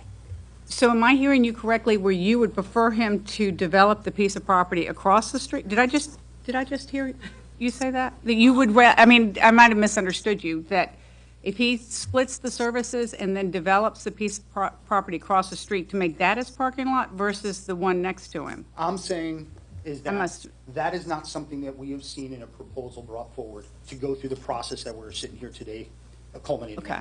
I would argue that they need to go back. That's why we say no on this proposal, because this proposal has drastic impacts on our community. We would like the church to go back and rework their complete proposal, not defer it, but vote down it and say, you have more options available to you. Let's take a better look at this and go back to square one and start again and come forward with a realistic plan for an expansion that is moderate, not an extreme, and that takes in the community's interest, the city's interest, and the overall suburban area. Any other questions? Dr. Kwasny? So you also want them to address the size and scale of the building, is what you're saying, because you keep using the term expansion. So I'm assuming that what you mean is that if they were to go back to square one, which would be costly for them to do, they would need to address the expansion, meaning the building. It's the scale of the sanctuary as well. Oh, absolutely. Because part of the expansion of the sanctuary takes the size of the building up or on a 2.5 approximate parcel when you include everything, 2.5 approximate acres. You're putting a 27,000 square foot building on that property. And at the current process that's in front of you, even though you put a condition for them not to use the other part of it, if they have a max capacity crowd and they have that and they start consistently doing that, from day one, the size of the scope of the structure and everything else that's being placed there far exceeds what can be reasonably expected to be held within that property. It is going to affect everybody else. And our argument is that it absolutely will affect us on the size and scope of what they're going at. Did that answer your question? Any other questions? Thank you, sir. Thank you very much for your time. Thanks. Our next speaker is Martin Cochran.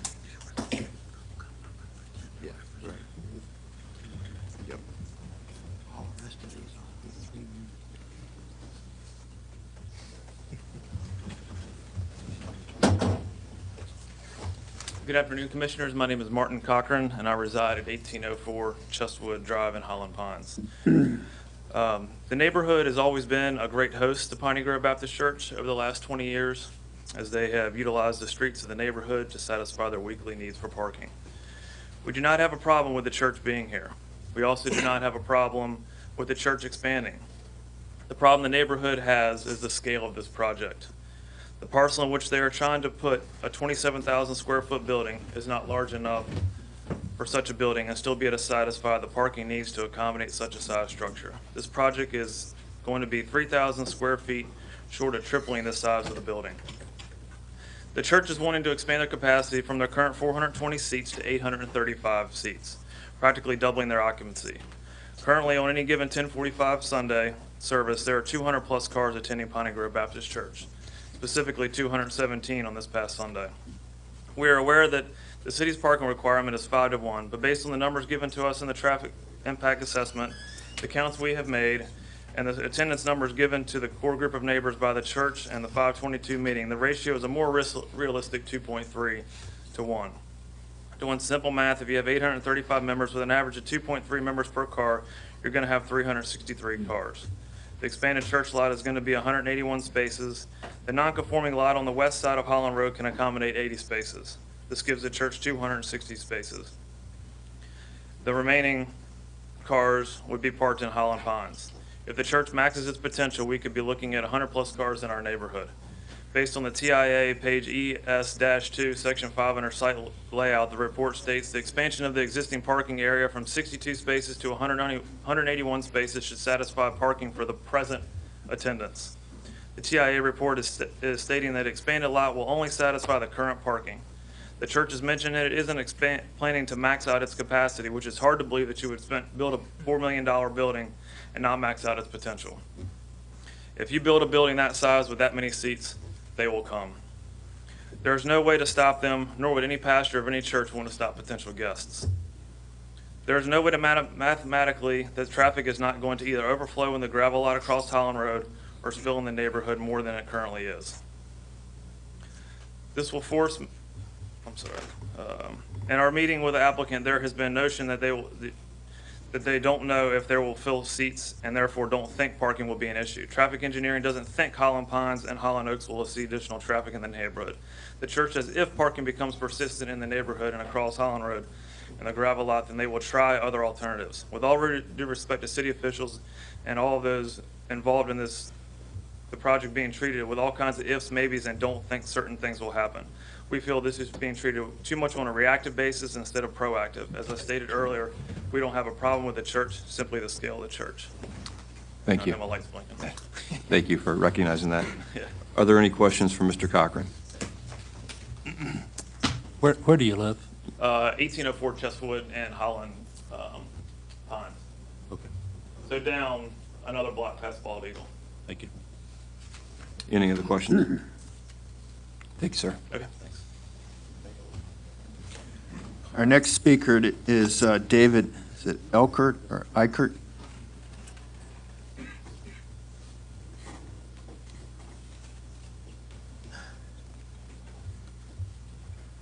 Mr. Chairman, fellow commissioners, my name is David Elkert, and I've been a resident of Holland Pines for 5 years. I had some prepared statements, but my colleagues have covered a lot of the points, so I'll try to talk only about new things. One of the things that I think we haven't talked much about yet is we've talked a lot about the parking, but not so much about the traffic that could occur in the neighborhood. And as was mentioned earlier, there's going to be a light at Sugar Maple, but not at Chestwood. I can use the... So what already happens is that there are people that, as you know, 80% of the people come from the north, and there are already people that are going down Sugar Maple, coming down Bald Eagle, and coming up this way in order to park in the neighborhood. Now, there's going to be a new curb cut for the parking lot at this location here, and so the problem is going to be that with the light down on Holland Road and Sugar Maple, people are going to want to go through the neighborhood, come around and go in this new entrance that's coming over here. That's going to be a problem because let's say that this parking lot fills up, people coming around here and trying to go in there, people coming from Holland Road and trying to go in there, and it's full, what are they going to do, back up? Right? So we're really very concerned about the amount of traffic that's going to be going through the neighborhood, and I think it'll be increased traffic and not, because there is already traffic, right? And it'll be worse than that. And one thing I'd also like to point out is that, as Martin said, there's a lot of what-ifs. I think even here we've been asking, Mrs. Oliver also asked some questions about, well, what if we were able to use the parking where the residence is and so on. And there's so many what-ifs. And I think Martin said it right in that we really are asking for the commission to not approve this particular application, have the church go back and figure out one that really works, that satisfies the what-ifs, and there's a really definite plan to doing that. So thank you for your time, and if you have any questions, I'd be glad to answer them. I've got- Mr. Thornton. You are aware of the fact, you mentioned the curb cut on Crestwood, there's going to be a new curb cut on Holland Road. You're not going to, that's not going to be the only way to get in, if you look at that Right, plan. there's this one here, which That is doesn't one that exist. exists already. It right? does today? Yeah. Well, it's going to go into that new parking area, so you've got the vast majority of the parking for this expansion is going to be through that entrance there, not through the one around on the I side. think that's, I don't agree, and the reason is because, as we said in the traffic studies, 80% of the people are coming in this direction. Well, they've got to make a left turn or a They're U. gonna make a left turn here, and they're gonna go in that way. Okay, well, And then there's people that are going to go down Sugar Maple, and they're gonna come down this way and to gain entrance to that point as well. Okay.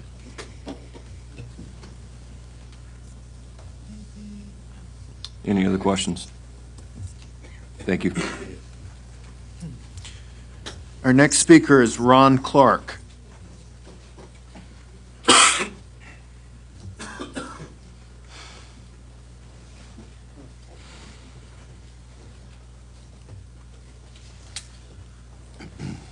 Good afternoon. Good afternoon. My name is Ron Clark. I live on Chestwood Drive. I'm the second house, second block. And I, among 98.99 of the other residents in Chestwood Drive and Howland Pines, would like to see this entire project shelved. I saw some conditions this morning for the very, very first time. And again, I was at the meeting this morning. It was the first time I had a chance to see these conditions. On the very bottom of the sheet, they're talking about holding a service in the weeknights. That's not going to happen. Remote parking, if that was the case, they would have been doing it. They wouldn't be parking on both sides of Chestwood Drive as they have for quite some time. They'd have done that some time ago. Okay, valet parking, unlikely going to have. Heck, you can't get sailors to carpool, and you're going to get people from wherever to carpool. Not going to happen. These are just, and what I heard this morning about all this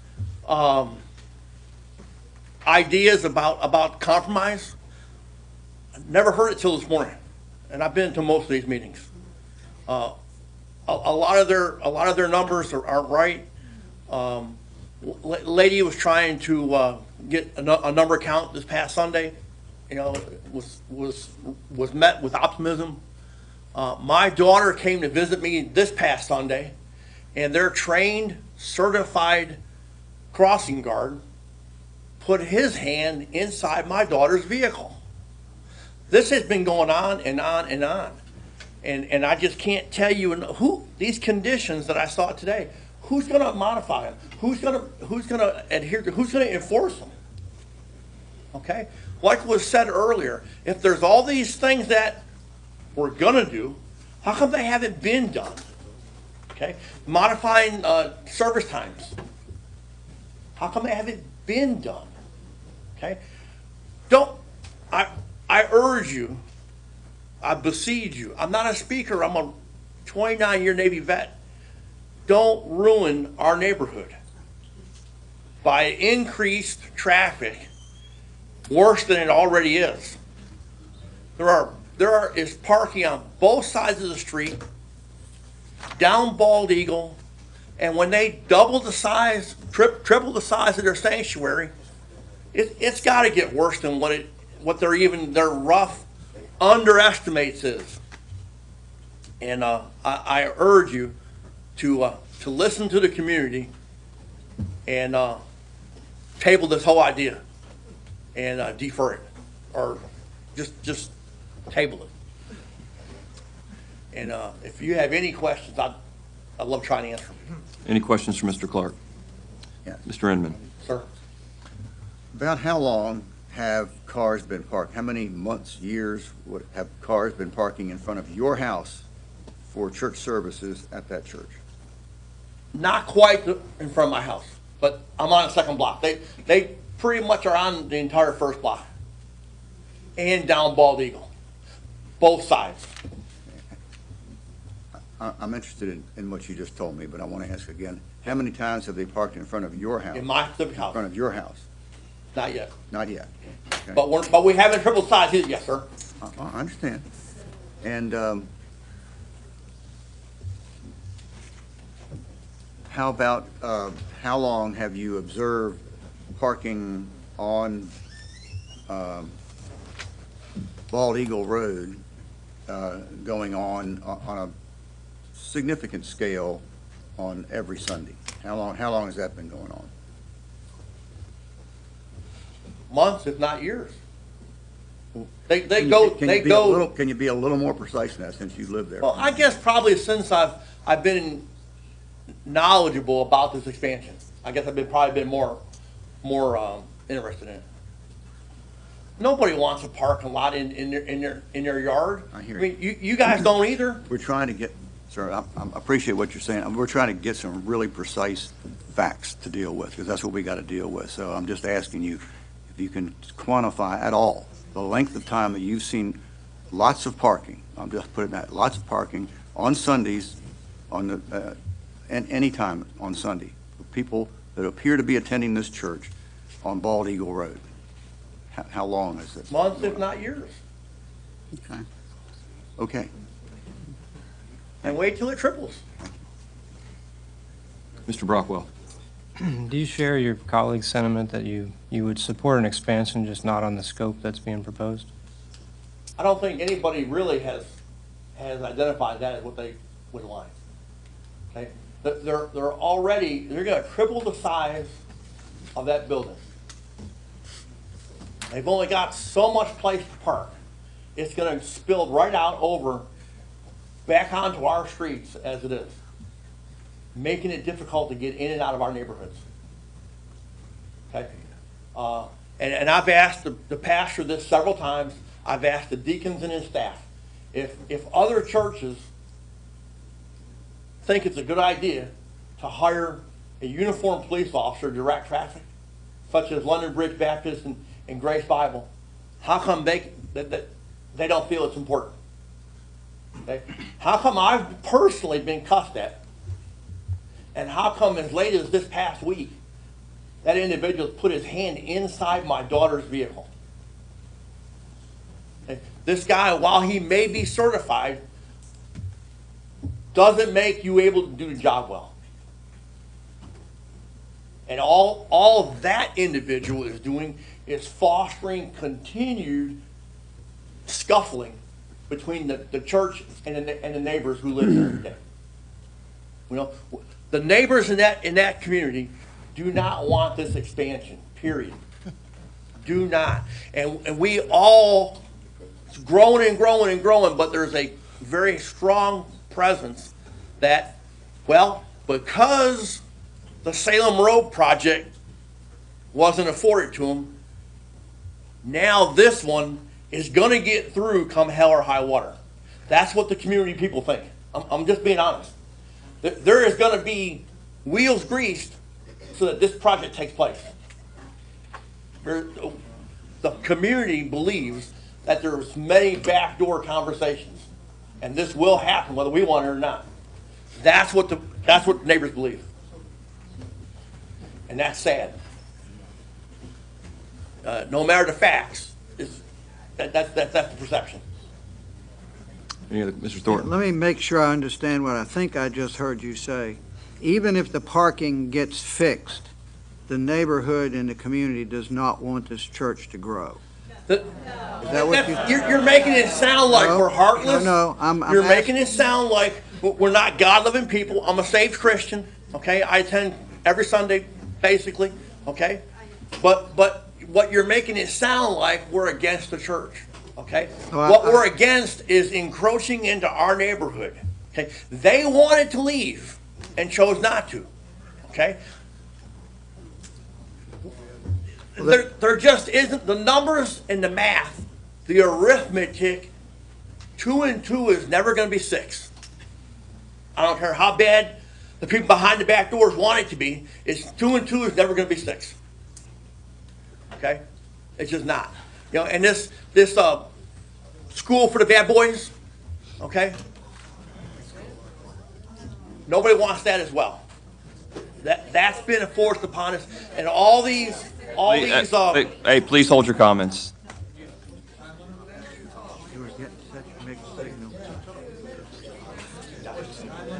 Anyway, I just want to reiterate the fact that overwhelmingly, the community, the neighbors of Holland Pines does not want that extension.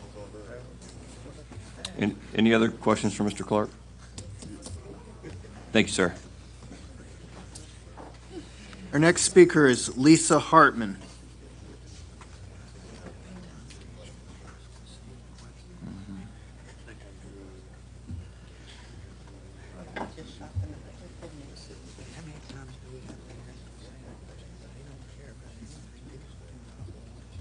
Good afternoon. Hi, I'm representing Christopher Farms neighborhood, so do I get 10 minutes? Sure. I'm the vice president of the homeowners association. Sure, yes. Okay. I'm sorry, just one moment. I wasn't prepared to come right up. I was thinking it was going to take a while for me to come up.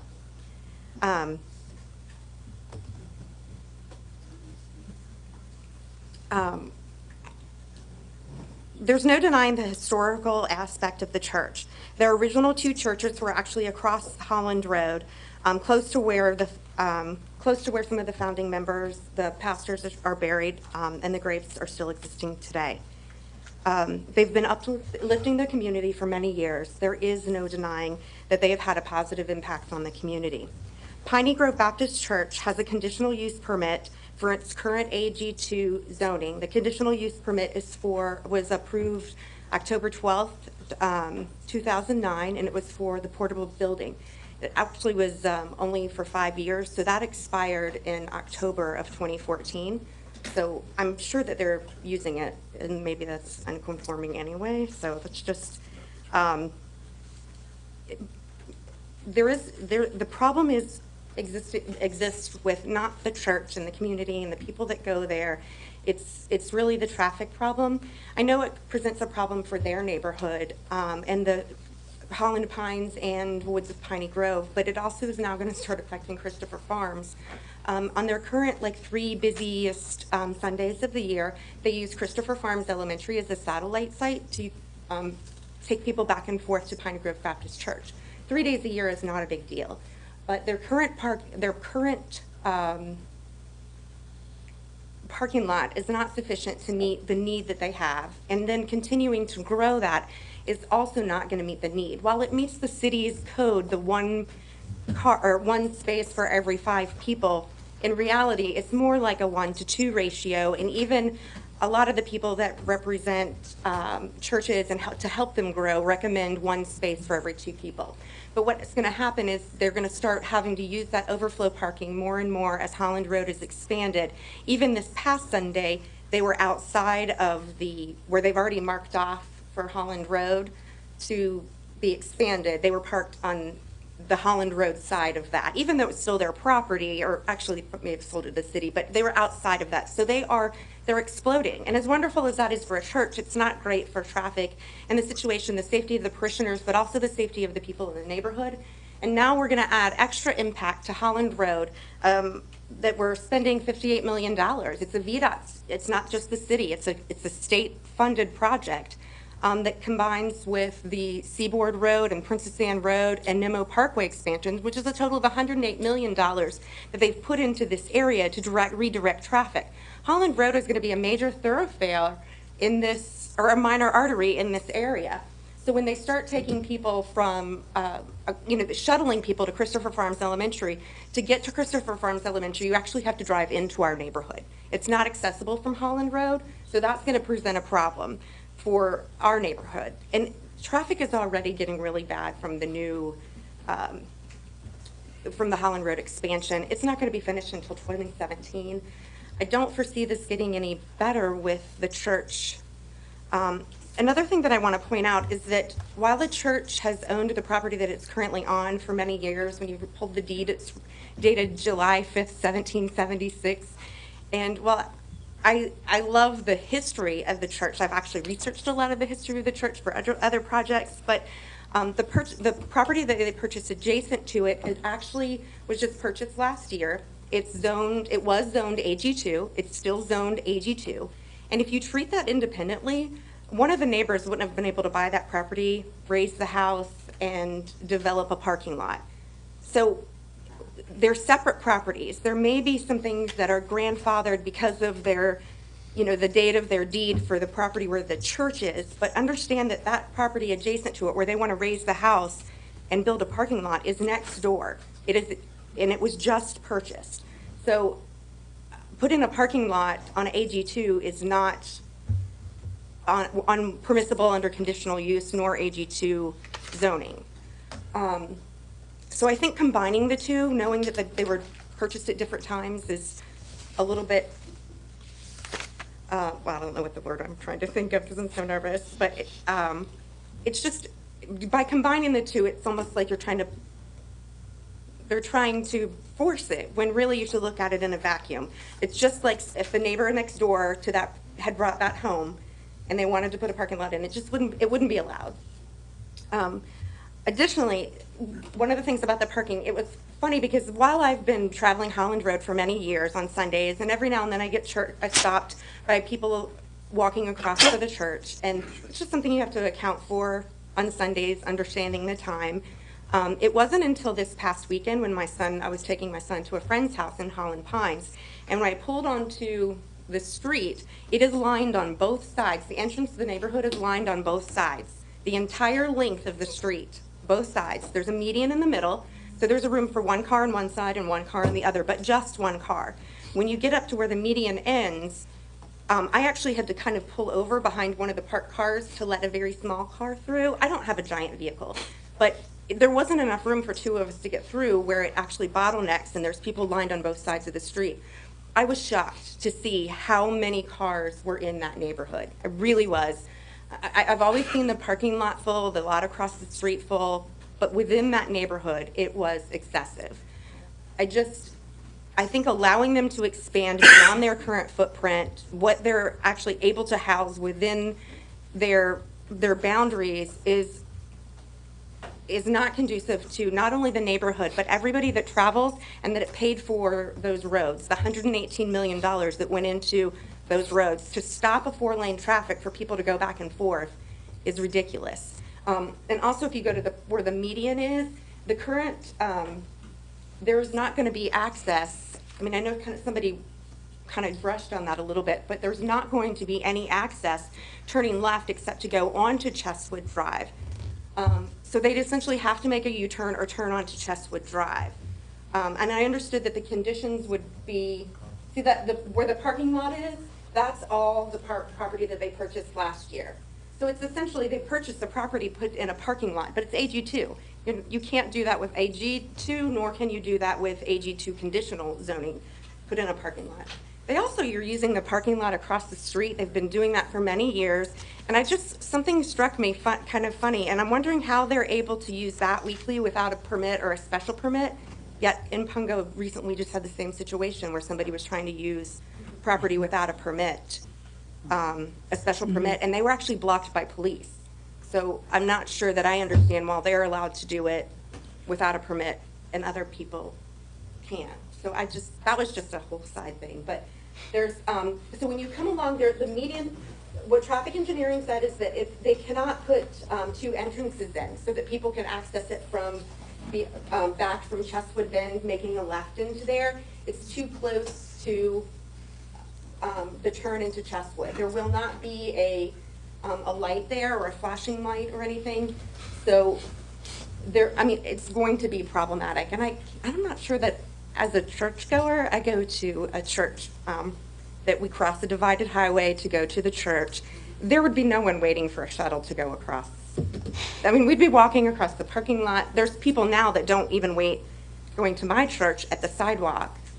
I mean, they're just walking across the street. It's a beach, and it's very busy down there in the summertime, and there's always problems. With this being an arterial road in this area and trying to steer traffic away from Princess Anne Road with the building of Nemo, Seaboard, and expansion of Princess Anne, this is going to cause a problem. This is going to add extra traffic onto the road, and it's not just Sunday. They start service at 7:45.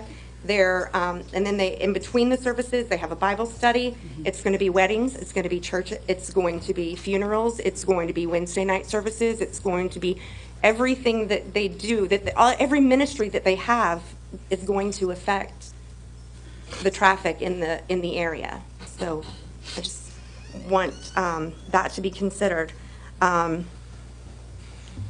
The 420 people that they currently have, or the 420 seats that they currently have, if they expand to the 835, even if 70% of the people come, if they only fill at 70%, at 80% it feels full, at 70% capacity, they're going to need an additional 111 spaces, in addition to the 118, based on one space for every 2 people. So, I mean, I feel like you're almost setting them up for failure by allowing this to happen. They're going to expand beyond their capabilities, and then they are going to want to raise the house, even if they're not going to now. They're going to have to, or want to in the future, just to continue, just to be able to support what they already have, which it will affect the neighborhood, so. Any questions for Mr. Hartman? Thank you. Really? That guy stood up here for so long and Our next speaker is Robert Valentine.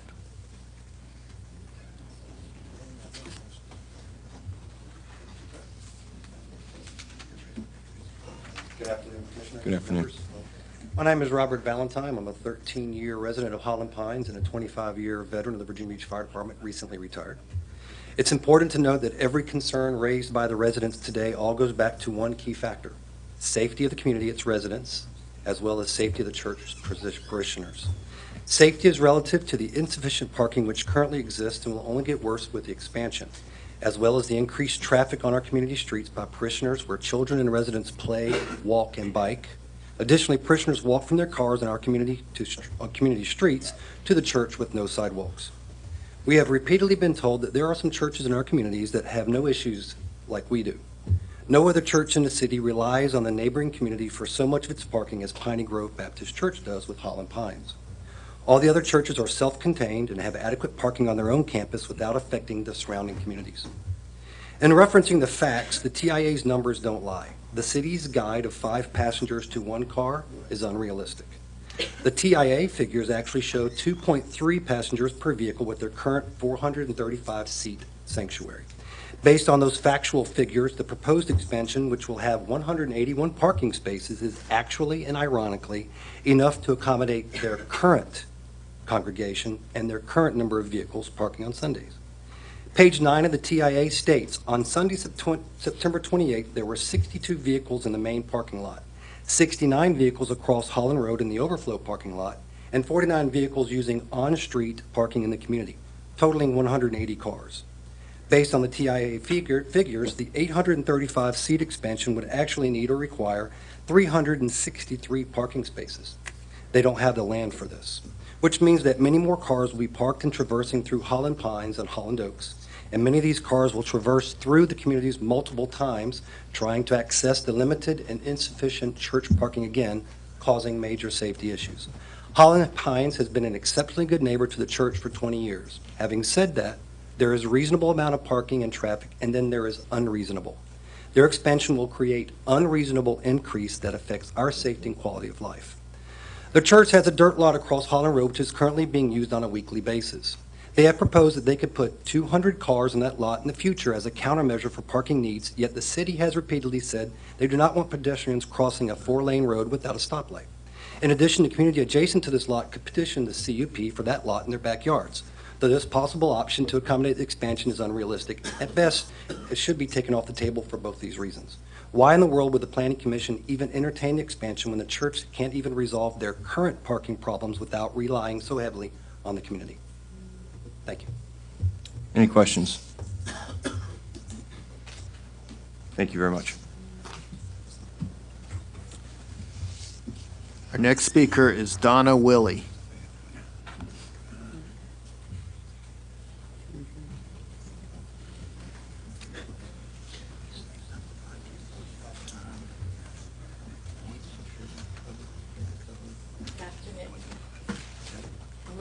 so please bear with me.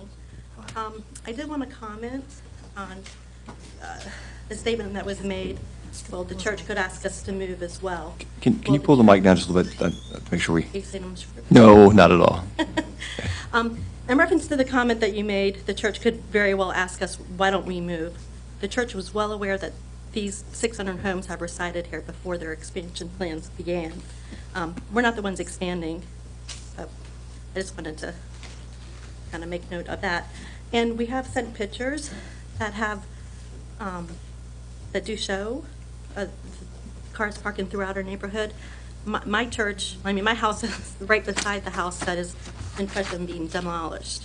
So I can tell you, I've lived here for 18 years, and the cars are always parked down my street, in front of my house, in front of other homes, and that's been continuous for 18 years, every Sunday. So I just wanted to kind of... Can you use the pointer just to show where your house is, just in reference?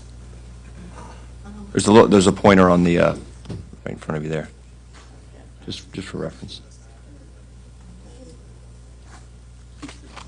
I don't have my other, okay, Bald Eagle Road's right here. I'm on the corner of Bald Eagle Bed. Right here. Okay. So my house is right there on the corner. It is right next door to the house in question of being demolished. My notes.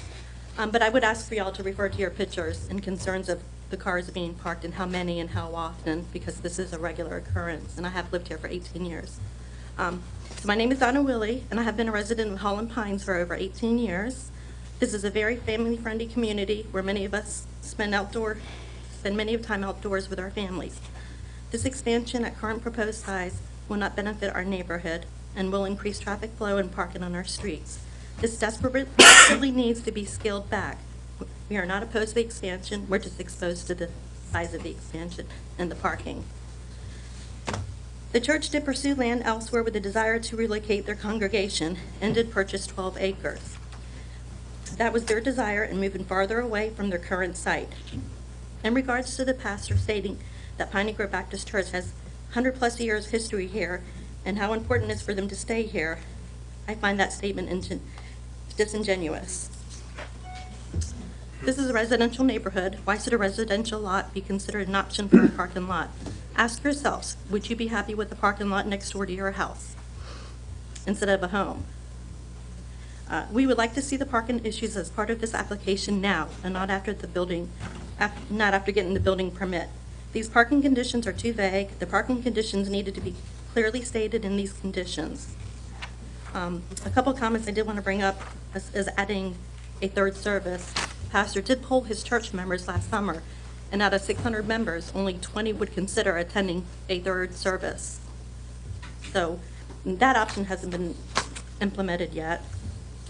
Shuttle service hasn't been implemented yet, and there's still overflow parking in our streets. So those are our concerns. I'm sorry, your time. Is there any questions for Ms. Wheelie? Is that correct? Yes, David. Mr. Kim, can you go back to, I guess, the satellite shot? There you go, right there. Can you show us where your house is right there, please?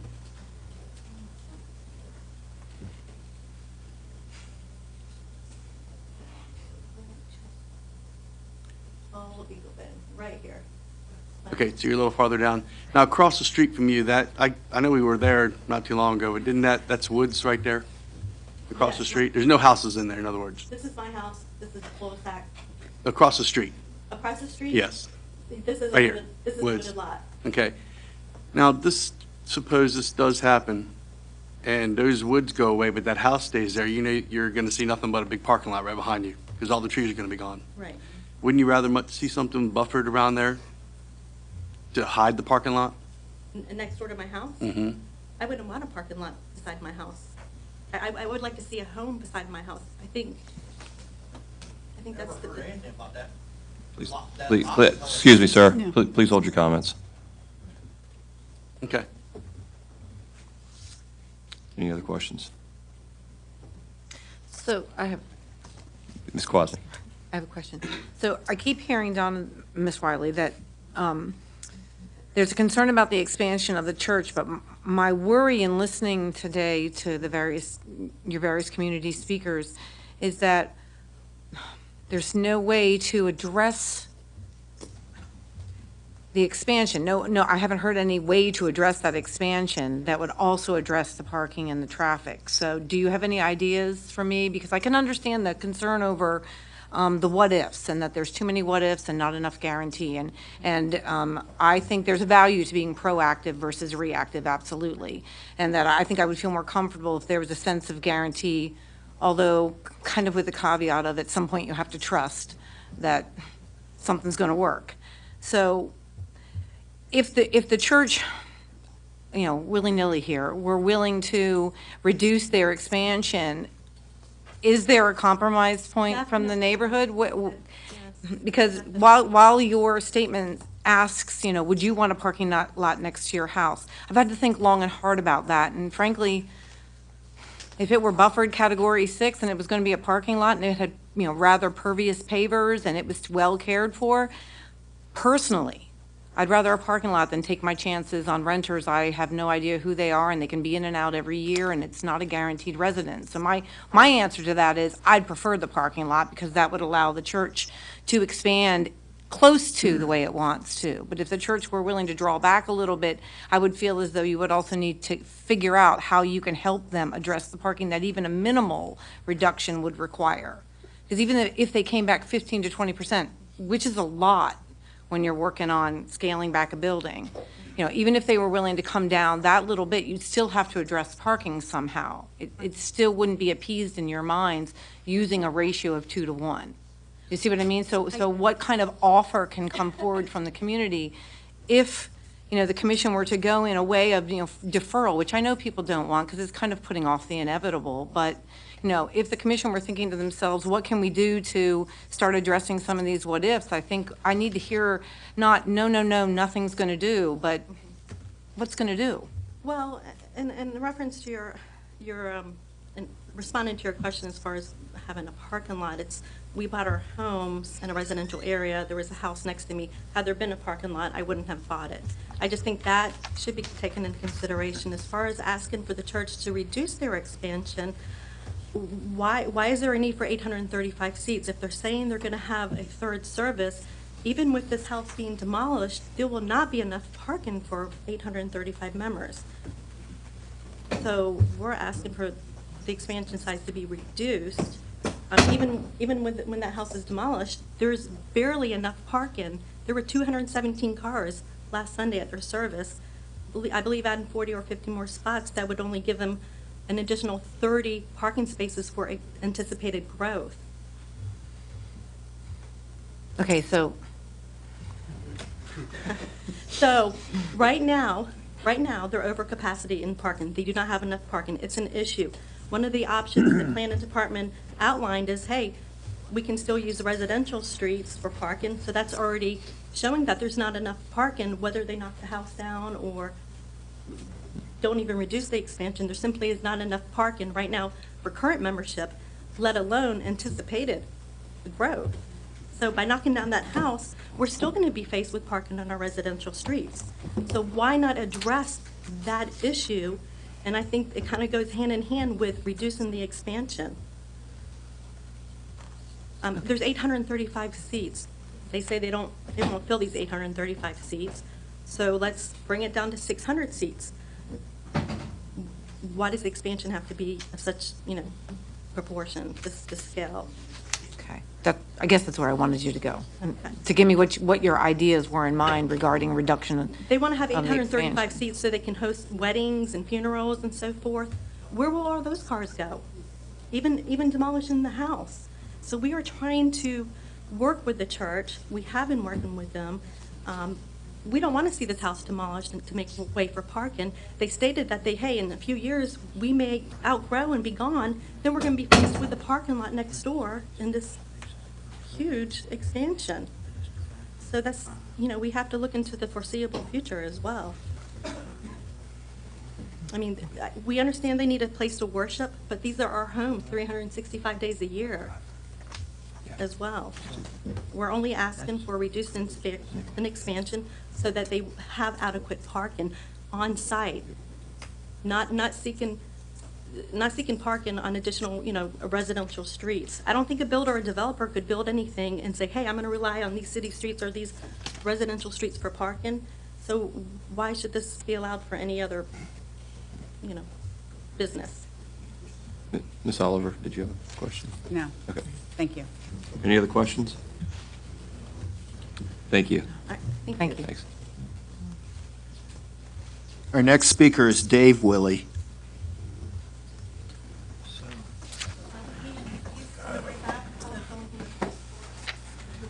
Okay, then our next speaker is Al Whitehurst.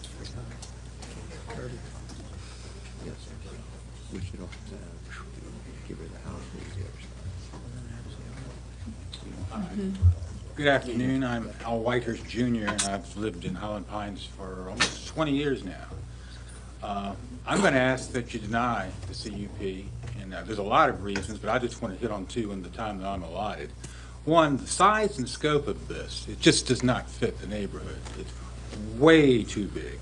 And then property values. If this is approved, we'll have 5 homes. And you said you wouldn't mind living by a parking lot. I wouldn't buy a home just back to a parking lot. We'll have 5 homes that now back up to grass and trees. They'll be backing up to a parking lot. Now, this 10-foot buffer, that sounds nice. That's 10 of my shoes, like this. And there's hardly any room to put any landscaping there anyway. You're still backing up to a parking lot. And all the noise, not just the aesthetics, the noise, the lights at night, those homes are clearly going to go down in value. And of course, when they go to sell, we got to live with their comps if we go to sell our homes. That's a lot to ask on the community, 5 homes to back up to a parking lot. That's an awful lot to ask. The parking, I think the thing on this is we're trying to solve something that can't be solved. We have 2 different agendas here. Church wants to grow, and that's great. But we want to protect our lifestyles and our homes, and that's also good. Mr. Russo, I thought your question to that gentleman was a cheap shot. He lives there, he works hard to make his money, he pays for that property, and you ask him, why don't you move? I really thought that was outrageous. We got 2 good guys here. This is not like pro wrestling was the good guy and a bad guy. We're protecting our interests, they're protecting theirs. There's just not enough land to get this done, not safely. And what land there is divided by what's going to be a 4-lane highway, really, because if you think they're going to go 45 there, they're going to be barreling down there at 50, 55, and 60. That's the reality, and that's what you got to plan for. And even the good pastor himself commented on how it was going to be difficult to implement the shuttle program. So I just don't think we've got something here that can be resolved. Yeah, we'd like to take a look at some figures if it's scaled down, but it's hard for us. We're not planners. This is not what we do for a living. But we'd like to look at something. I'm not saying we're going to summarily reject everything, but we've got a real problem with the size and scope of this thing. And just to give you an example, if this thing comes through and they have a full house with the parking lot that's there now, you're going to have 182 cars looking for a place to park. If you tear the house down, you're still going to have 132 cars, and then you're really impacting our neighborhood by paving a parking lot into our neighborhood. I see my time's running. I guess just the big thing is this. We're not opposed to the church at all, and we'd love to work out some sort of solution here, but this is just way too big. It's the definition of bad planning, and safety, it's a prescription for a real tragedy. Thank you. Any questions for Mr. Whitehurst? I've got one. Mr. Thornton? If the entire lot were paved, I know you don't want that a parking lot, but if all the parking that can be put on the property that they bought would limit the size of the sanctuary on a 1-to-5 ratio, so that theoretically all the cars, all the people that went to that new sanctuary could park on their own parcel, on site. Is that something you all would consider? Well, here's the conflict where it's tough to solve. And no parking across the street. That would be Mother's Day and Christmas and Easter, to keep people from wandering across Holland Road. If you limited the size of the sanctuary to the parking on site, right, would that matter? Well, this is where it's such a difficult At a problem. 1-to-5 ratio, twice. 1-to-5 now, I think it's twice fantasy land. twice code. Well, 1-to-5 is fantasy land. It's about 2.3 people per Well, car. I'm sorry, I'm going the other way. Yeah. 1.3, not code's 1.5. So make it 1.2. Well, 2.3 is what the numbers we, for our counts, have been coming up with. Okay, well. Well, I mean, yeah, but the thing, here's where the problem is, though, with us, is you're tearing down a house, paving a parking lot into an existing community where you're going to be putting a parking lot between two homes. Well, the alternative is to keep the cars on the street because there's no provision to towing people parking on public roads. I guess the answer to your question is this. I can only answer this, me personally. I would love to see, we got a lot of professionals, you people know what you're doing, got a lot of professionals in the city. If something could devised to where, yeah, that lot across the street could be utilized and safely people could come aboard, come across. If something like that, certainly would prefer, would prefer that versus tearing a house down in our neighborhood and further degrading property values for more homes. We got to live with that. And if something can, it just seems to be some alternative, Shell thinks sounds possible, some alternative to get the people safely across the street. Well, I have no problem, but me personally, I do not want that house to come down. I think that would look horrible in the front of our neighborhood.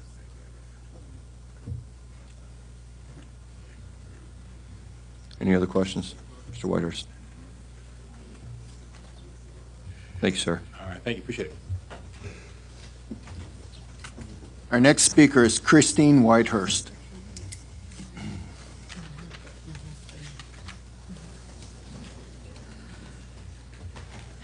Good afternoon. My name is Christine Whitehurst. I have lived in Holland Pines for 20 years. At our community meeting last week, Pastor Williams stated that we, the community, cannot have our cake and eat it too. He stated we had to choose between safety and the character, charm, and integrity of our neighborhood. Why is it that a church that clearly has overgrown their land forced the community to have to choose? We are all happy the church is growing by leaps and bounds, but then again, why do 500 property owners have to give up so much? We allow this to go through as it is. You, the Planning Commission, are being derelict in your duties. By that I mean you're not planning, you're allowing a church that obviously has overgrown its land to infiltrate our neighborhood. The conditions placed on the CUP are only a Band-Aid on a gaping wound. It is forcing the neighborhood to police the church, and this in turn will certainly cause an us versus them mentality, instead of having a church and a neighborhood work together. So instead of us being able to relax and enjoy our time off from work or being able to attend our own Sunday services, we have to count cars and take pictures to provide to the city so these conditions can be enforced. The new proposal only gives them a total of 181 spots. Now, if we tear down the house next door to put in the additional spaces, let's say it would give them 50 more spots. 181 plus 50 is 231 spaces. Now, this past Sunday, I personally counted 217 cars, leaving only 14 empty spaces based on increasing the spots, tearing down the house. Again, these numbers are before the church expands and membership grows. They certainly aren't spending all this money not to grow.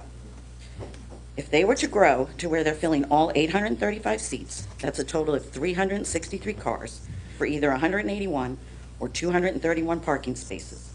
Again, leaving 132 to 182 cars looking for parking. A total of 4 Sundays had cars in attendance counted, either by the church, TIA, or us, the residents. 3 out of 4 of those dates had over 200 cars. That's 75% of the time they were already maxed out of their expanding parking proposal. Their per car ratio is 2.3 people based on the numbers that the church has supplied us. It would only take approximately 6 families joining that church to max out the available parking. And again, the expansion has not even occurred. So a very short time from now, we have a large church that has placed a parking lot between 2 homes on an interior residential street and has outgrown its parking expansion. Now what do we do?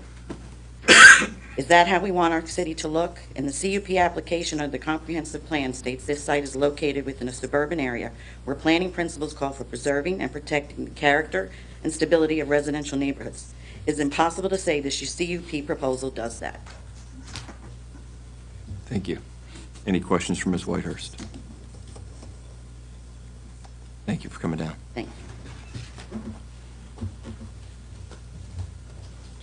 Our next speaker is Sharon Brennan.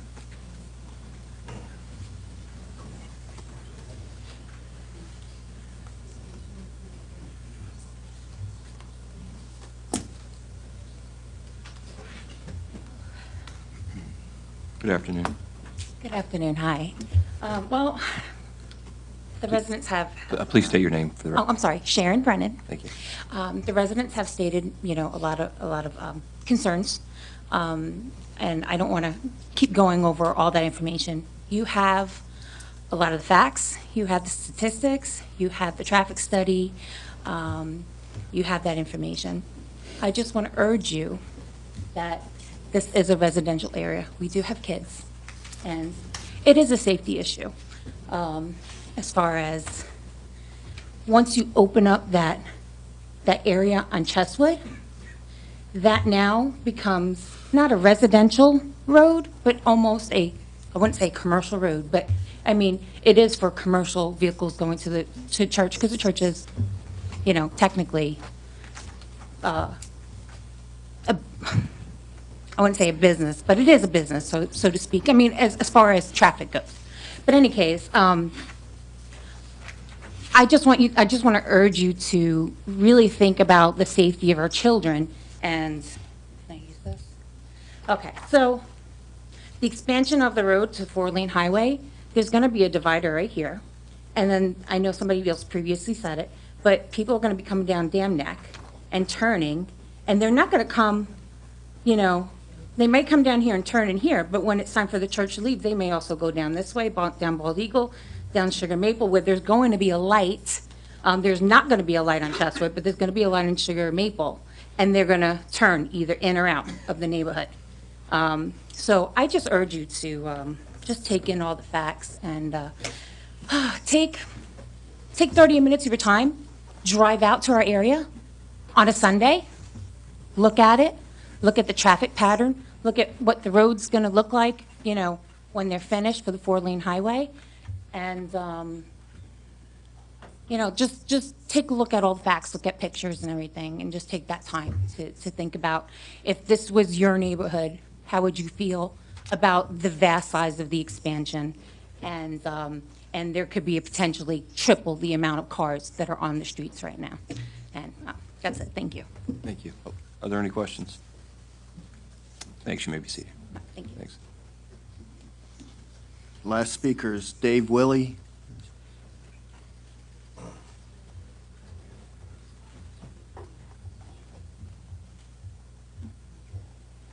Hi, I'm Dave Willie. Sorry I was late earlier. Excuse me.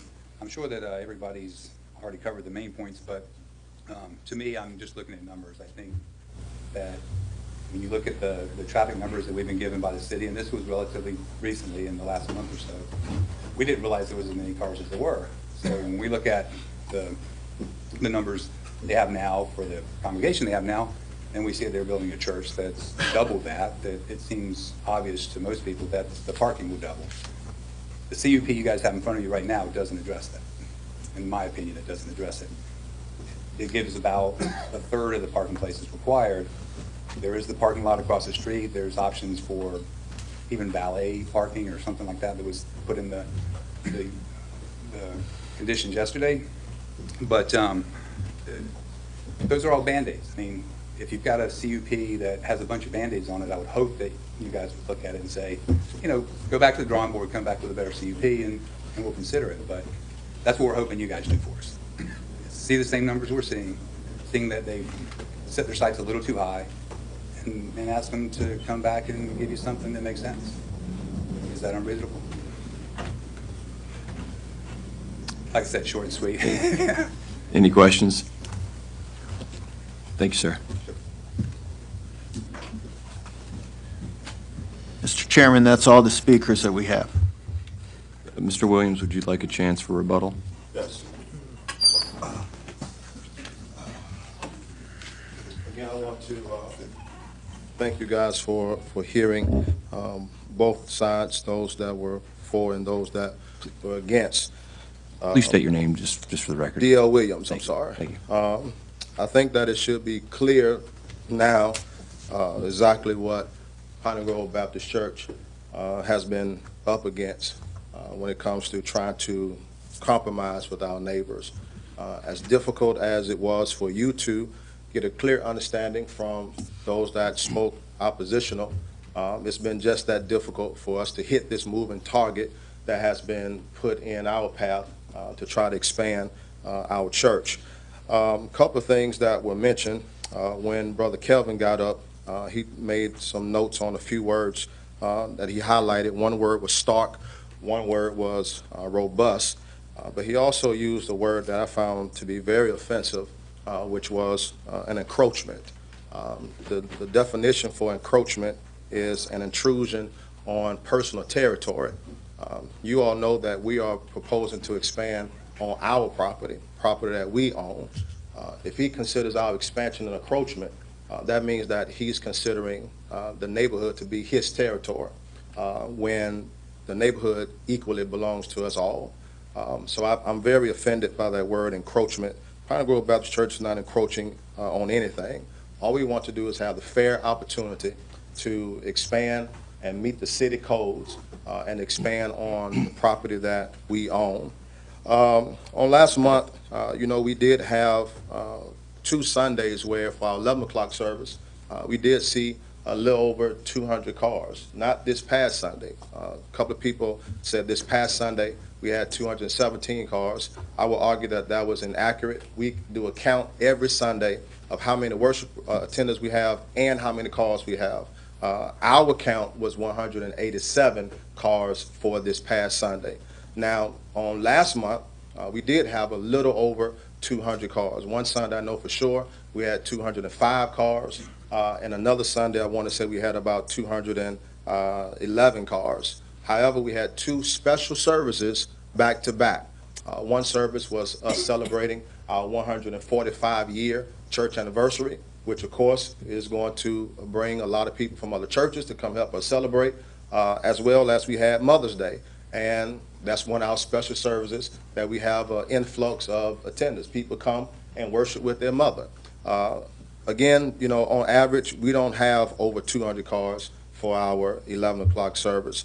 Kevin also said that he did a count of 69 on-site, 62 off-site, and 49 in the community. I add that up to be about 180. If we tear down the home, which we've been talking about, we're talking about having 240 plus parking ability on-site, not to mention the overflow that we can use for special services. To me, the math says that we will have more than enough parking for what we need for that particular service. The traffic engineer has already done a professional study. We keep talking about traffic. That's been a professional study that has said that there will not be a negative impact on the traffic if we do this expansion project. This is a person who's on your staff. This is a person who's done this time and time again. He has given a professional assessment that we have paid thousands of dollars for to give you the accurate information that there will not be a negative impact on this for this project. The question was raised, who's liable if a child gets hit? I want to argue that with the current conditions that we have, it's more dangerous and more probable that a child will get hit right now than it is if we do this expansion project, which is built to remove cars out of the neighborhood and not have them inside of the neighborhood. Last couple of notes. Mr. Runn said that he's been to every single meeting that we've had, and this is the first time that he has heard these compromises or these conditions. Either he's zoned out during these meetings or he just wasn't listening very well. He went to sleep. Sister Barbara Henley has been in attendance to every single meeting. Christina Gay has been at these meetings. Brother Doug Smith has attended a couple of these meetings. We've always had staff from the city to attend these meetings. They can attest to the legwork that we have done to work with our community and to come with a compromise. So that's completely false. The last thing that I want to add is it was said that the church has a bunch of what ifs. The community wants us to value their what ifs, but they want to not recognize their own what ifs. They have a lot of what ifs of their own. All right. One of their what ifs is, what if the church grows very fast? What if the parking isn't enough that we're proposing? What if they turn at the light at Sugar Maple? Or what if they don't wait on the shuttle to come to cross the street? They have a lot of what ifs themselves. The reality is that none of these what-ifs can be successfully rationalized here today. But the other reality is if we are good neighbors and if we're diligent about managing the property that we have, having contingency plans to deal with potential issues that we can quickly put them in place, we are more than convinced that we have what we need for this project to be successfully done. Again, we're building 835 seat capacity. If we are approved, number one, the city code requires 100 and I want to say about 67. So with the 181 that we have, we already exceed code. If we tear down the house, if we make that a condition and add another 50 or so, and we have access to about 240 on site, we have almost doubled, all right, the city's code. The question is for you, what more can we do? What more can we do to satisfy the city's codes? What more can we do to satisfy the community? I'm convinced I can do anything else to satisfy our neighbors. We've done more than enough, and I can't do anything else. In closing, I want to add that I had a newspaper reporter to come to my office on last week who just so happened to be a white Caucasian male. He came by my office and he was interested in our story to expand. And he got wind of the opposition that we were getting from the community. In his mind, you know, the oppositional arguments just didn't make any sense. He pulled me to the side and he asked me, Pastor, do you think that the opposition that you are getting is racially motivated? He said that Don't bring that up. if you will, control the crowd and allow me to speak, please. Please continue. He asked me was the opposition I was getting was racially motivated. I pulled him to the side and I told him, not at all. I do not think that this is racially motivated at all. And I told him that I don't want him to print a story and make it out to be that, because that's not our community. I told him, but what I do think is that our community and our neighbors just aren't simply being fair to us, considering all the compromises that we have made. I don't want to say that there's anything. They're absolutely right.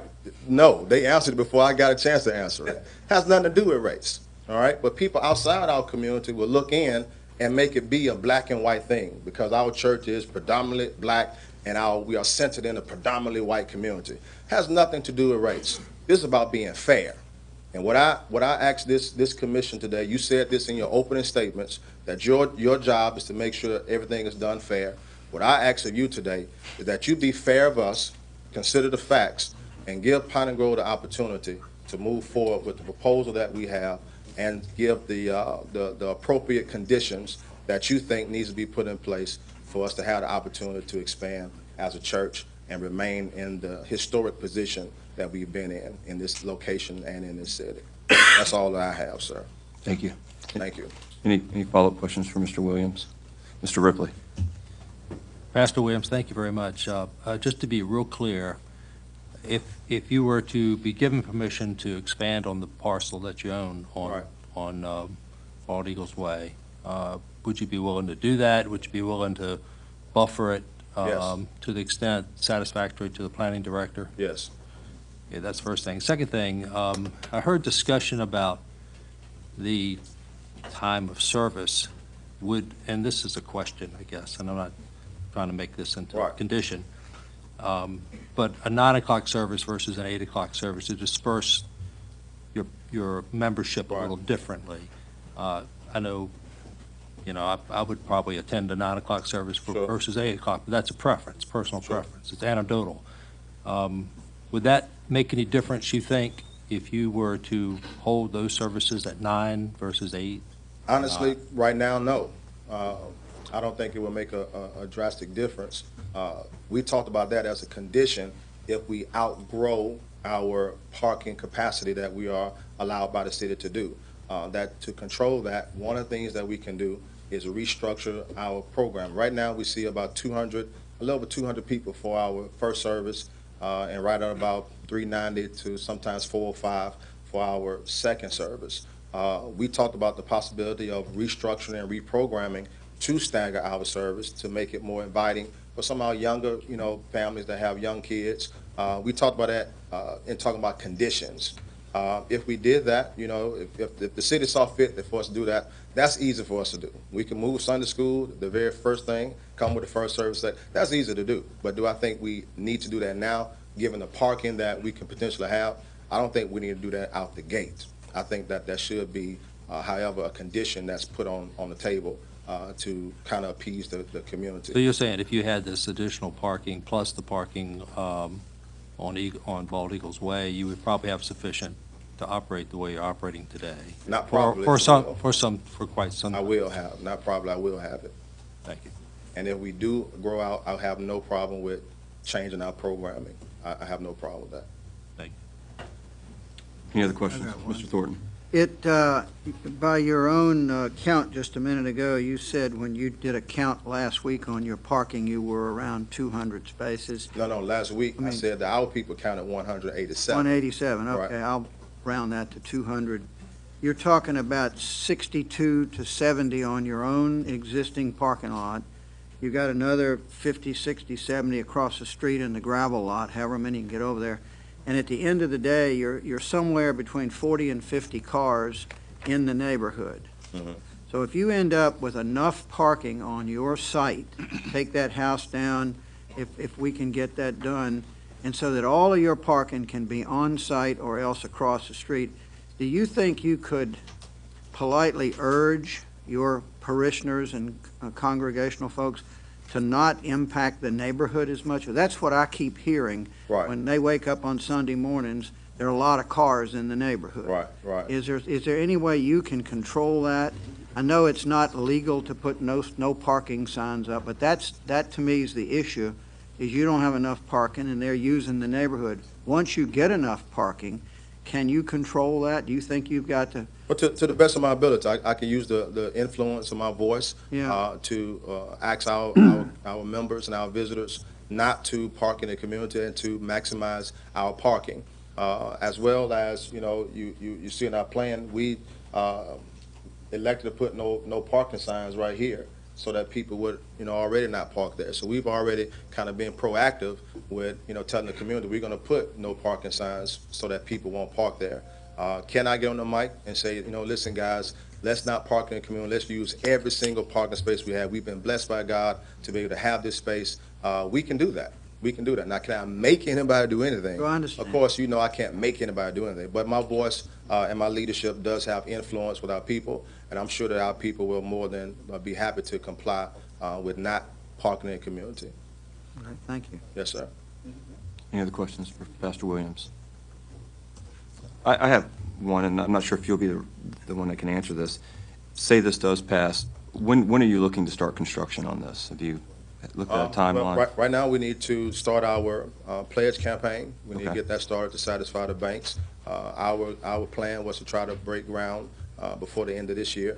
So that's kind of can't be predicted right now. But as soon as possible, Okay. if you will, I can answer that. As soon as possible, we want to do that. Have you looked at a timeline of how long, and the reason I'm asking is how long it will take from putting a shovel in the ground to completing the project? Have you a timeline on how long? We've been told anywhere from 14 maybe to 18 months, Okay. depending on the weathering.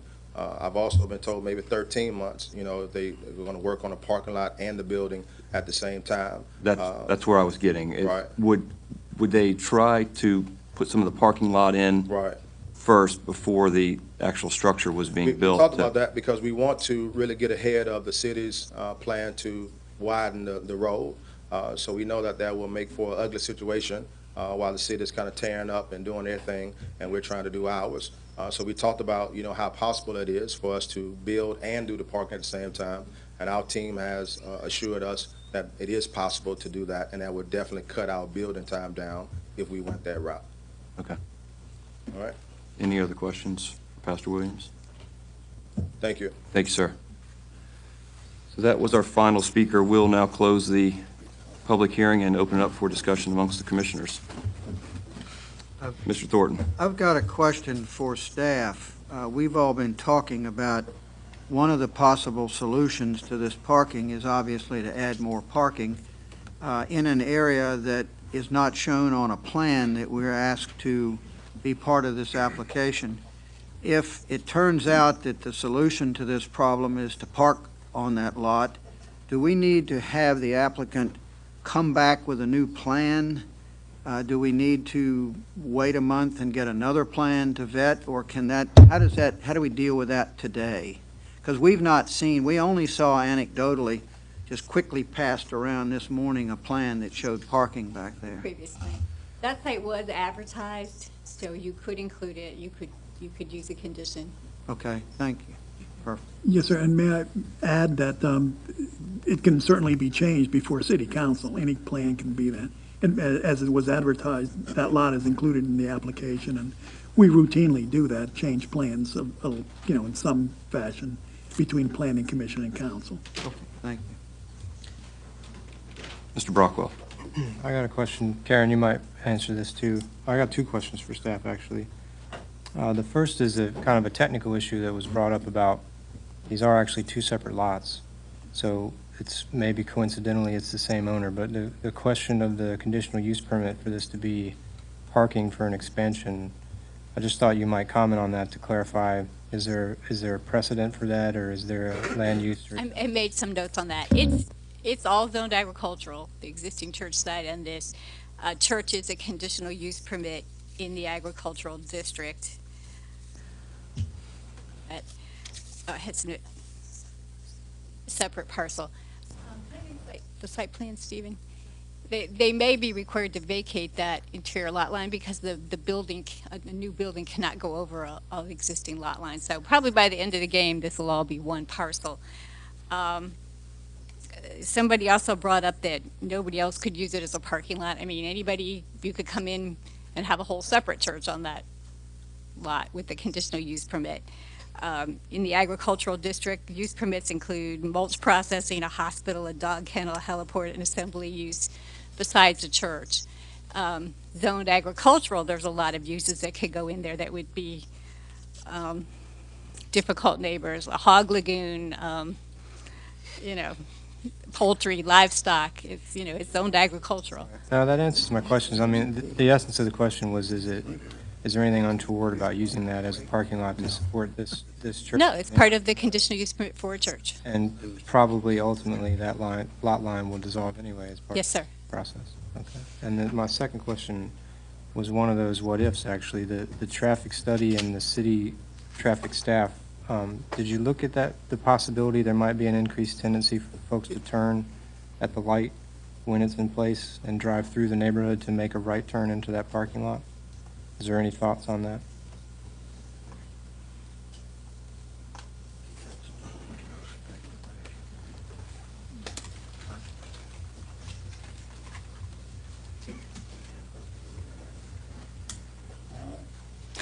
I'm Robert Guy, the state traffic engineer, and this is Steve Fruman, one of our engineers. Steve is very familiar with the traffic study. So if there's any other questions, I'll help address those for you. No, the traffic study that was prepared by the church's consultant and that we reviewed looked really just at the Holland and Chestwood intersection. Because of the low traffic volumes that are on Holland Road on a Sunday, we didn't think it was very likely that people would choose to cut through a neighborhood when there'd be access directly off of a road that's going to have a median opening for left turns onto it, that being Chestwood. Okay.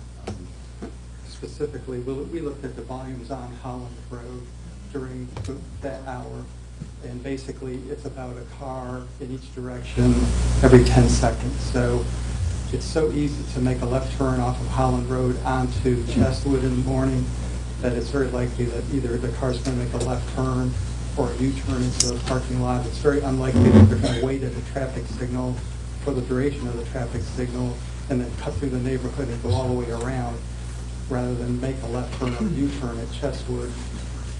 Could somebody do that? Somebody could do that, but they're going to have to wind all the way through the neighborhood. It's unlikely that the majority of people are going to do that. So this summary that this change in this layout is not going to produce any significant traffic risk. Is that fair to say? I mean, you all agree that's minimal impact? Our focus was on the impact on Holland Road and the Chestwood and Holland Road intersection. And yes, a fair summary is that we don't expect any negative impact on that vehicularly. Obviously, we have concerns about the safety of any pedestrians who would be crossing from the opposite side of Holland to the church. Right. But that's not so much traffic impact that we're looking at in the study. Any other questions? Thank you. Anyone else like to weigh in? All right, I will. I know for a fact that my mother is sitting in Northern Virginia watching this on her computer right now. And I know if I vote no on this wouldn't be a reason for my vote, but that the second I walk out of here, I'm going to get a phone call from my mom going, how could you vote for a church not to be able to expand? I guarantee that phone call would happen. But I am legitimately concerned about parking. I mean, it's obvious. Parking's an issue. 1 to 5 doesn't work. The 2.5, 2.3, whichever number you pick, that's real world.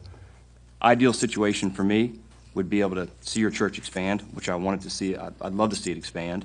I'd love to see the house stay there, and I'd love to see the lot across the street expand to make up the difference of the 180 you'll have currently, fill that lot up and be able to meet your capacity that way.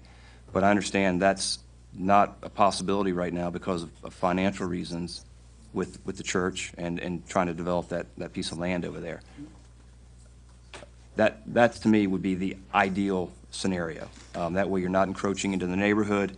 You can keep the cars off the neighborhood street. You still have the concern about crossing 4 lanes of traffic, which is a concern. But that would be ideal world for me. And with this proposal right now, that's not what we're voting on. That's not the ideal world. And I will say probably in the 5 years I've been up here, this is probably one of the harder votes I've ever had to do.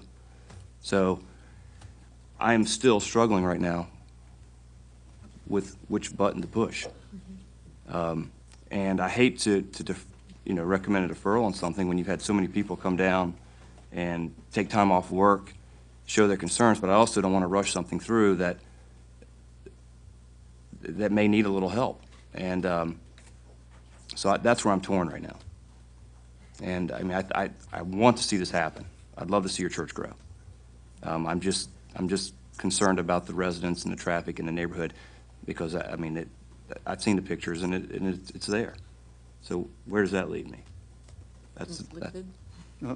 May I ask the city attorney a question? Sure, Mr. Inman. Because there may be folks here that don't know the answer, and I'm not positive of the answer myself. So if we turn down this application, what is the status of the applicant at that point in terms of submitting another application? Well, the planning commission is just a recommendation, so the applicant has the right to go to city council with that application. Right. They can reapply, or they can modify this application. They can modify it from between here and city council. Yes, that's not uncommon. All right, that's an option. And that's something that may well happen if the commission acts on it with something to do about the parking and the lot that's occupied by the single-family house now. That would have to be a modification as well, just of the plan that comes along with it. So if that answers your question, then The the follow-up answer to is, that yeah, is what if city council turns it down? They don't modify it, and city council turns it down. well, then it's substantially the same application can't be heard for another year. Then there would be the opportunity to challenge the council's action in court, but short of that, the application of the decision of the city council is final, subject to a reconsideration, which can be done by any member of the prevailing side in a council vote within 30 days.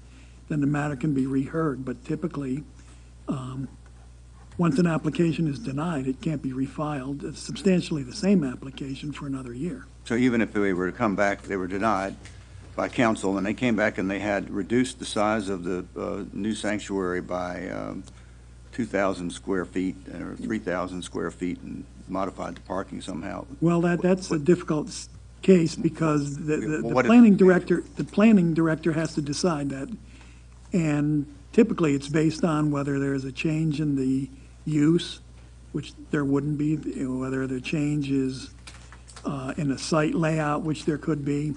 It depends on just exactly what the new application would be. Mr. Ripley. Well, you know, we're working on a piece of land that could be looking at other uses coming before us. This is a parking lot, basically, is what we're talking about. We're adding, where the church is being expanded. Projected as parking, and it seems like to me it's a paradoxical argument. I mean, we have a applicant that's growing that bought more land to add parking. We have a neighborhood that's saying they don't want them to use it for parking, but they're complaining about the parking. So, you know, I'm just having, you're struggling, but I'm struggling with that as well, okay? And it looks like to me that the applicant's pretty close. I mean, when you talk about, it was 167 spaces, maybe 60, 70 in the back, 80 across the street. It's 320 so spaces, 310. And he's way over the code, which is, you know, five per whatever it is per car, and it's per space. And I think he's willing to, and I believe him. He's willing to manage his congregation. I know if my pastor told me something from the pulpit, I'm going to listen to him. If he says, you know, shouldn't be parking in the neighborhood, or you shouldn't be parking across the street here, or whatever, that influences me. I know it influences a lot of other people. And I just think we've got a combination here that will work. The neighborhood, I think if you go back and defer it, you know, I don't hear a neighborhood that's really willing to work here. And I hear, you know, maybe I'm misunderstanding it, but there was a lot of discussion here that just didn't seem like it was a compromise. I think you know, and I don't know how the pastor and his congregation reached the size of congregation that he's designing to, and that may be another topic. But to me, I just think you got a combination here. If you were to expand the parking, and you do a good job, and it fits in with the neighborhood with good buffering that is satisfactory to the planning director, I think you got a formula that'll work. I'm inclined to support it. Ms. Oliver. And I know that the neighborhood had addressed the fact that they didn't want a parking lot in their neighborhood because it devalued their homes.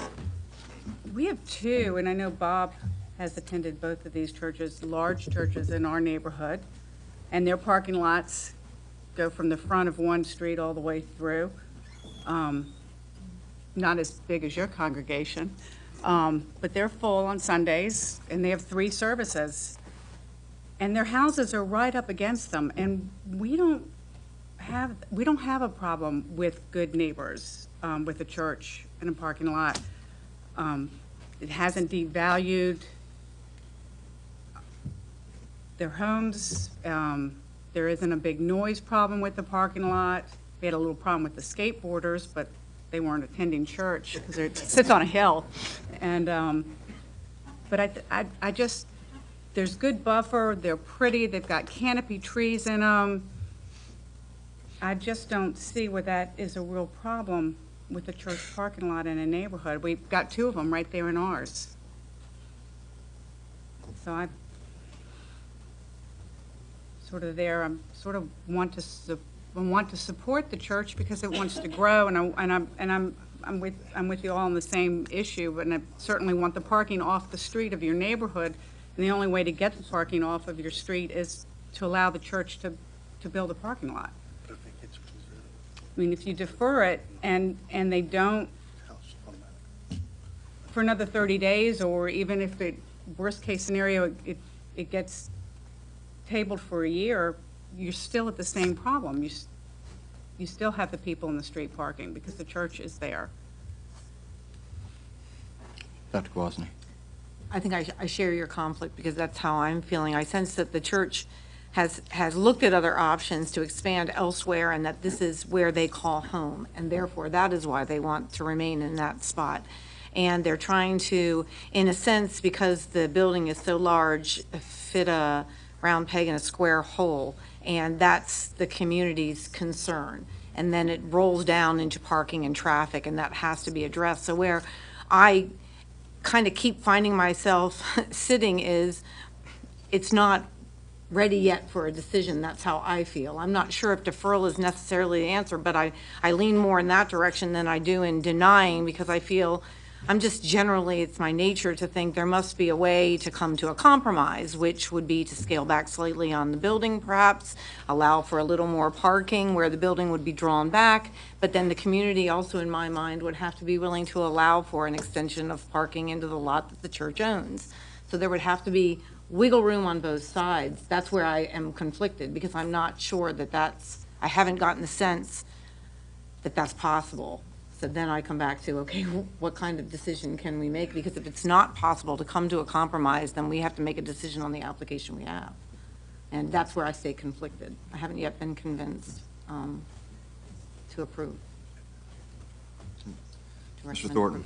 Yeah, like Ron, I've been sitting here playing with the math because I think that's a critical thing to think about, think through this rather than just anecdotally. But the building has gotten smaller.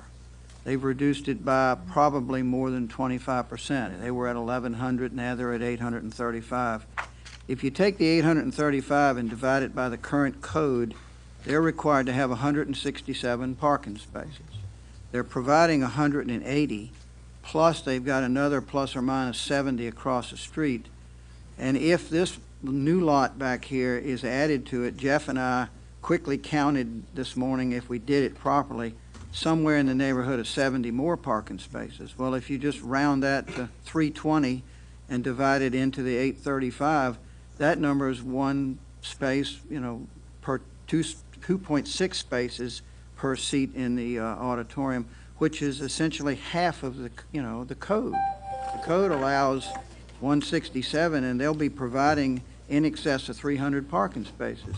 And the two things that they have to do as operationally, they've got to figure out a way to get people across the street to use those 70 parking spaces without getting run over.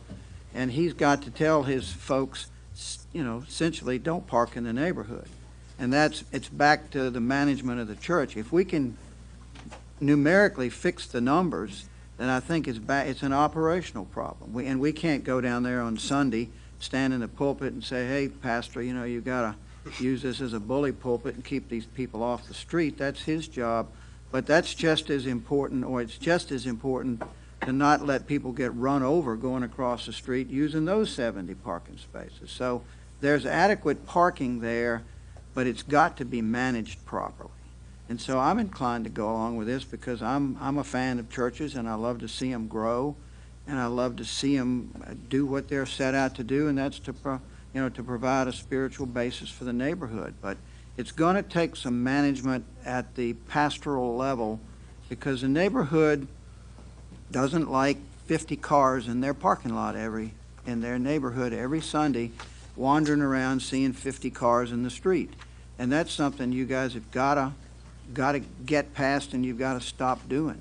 So those are my points. Bob, the numbers you use, does that include tearing down the house? Yes. Okay. Yes. Mm-hmm. Yeah. There was an original site plan that showed parking all the way back. And we just quickly did a fast and furious number count. We may be off, but it's still 50 to 70 more parking spaces. When I asked Pastor Williams earlier, would you rather develop where the house sits or across the street? I was hoping he was going to say across the street, but I had a feeling he was going to say where the house is because it's cheaper, because I would have loved to have seen that lot expand. I mean, to me, again, I go back to that's my ideal world, would to do that. But I know it's probably not financially feasible, or maybe you haven't done enough of a study on that to see, hey, maybe by the time we look at tearing this house down, maybe the lost revenue from that, plus developing that site, maybe it does make sense to increase the size of that lot over there. I don't know. I live at the oceanfront in a neighborhood called Shadowlawn, and I understand what it's like to have cars. I mean, we don't have it on Sundays. I have it every day of the summer. Our streets are completely clogged. It's usually one car can pass at a time. To me, I understood that when I bought there in that neighborhood. So I chose to live there because of that, and I understand these residents bought and they didn't necessarily buy because that parking was existing like that when they purchased, if I said that right. So I would still love for the church to look into that other parking lot and further, a little more depth. And just like Bob said, I think it really comes down to the pastor controlling his congregation. I don't like to use the word control, that wasn't the right, but suggesting to his congregation to please, respect the neighborhood and do everything you can to stay off the streets there. So that's where I'm leaning right now, and I would love, to see them put that little extra effort into that lot across the street. Well, let me just quickly weigh in on it, and I'm not a civil engineer, but our colleague Jack might be able to. In July of last year, the state of Virginia passed new stormwater regs. And the pastor said that he's already got a $500,000 estimate to drain the piece across the street, if I heard that correctly. And he's already got a filtera system or one planned for this side of the street. So it's not, you just can't go across the street and put in curb and gutter and a BMP and make a parking lot out of an acre and a half.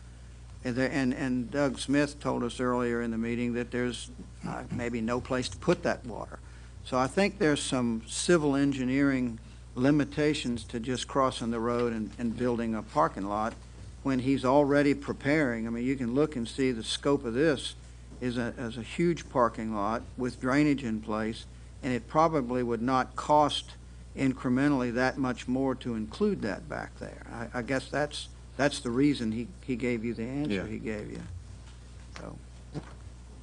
I think, Bob, he made an allusion to some underground storage, and there's a note on there about underground stormwater storage systems. So I guess that's the system y'all are going to use is tanks under the parking lot, which aren't cheap. Right. Anyone else like to weigh in? Jeff?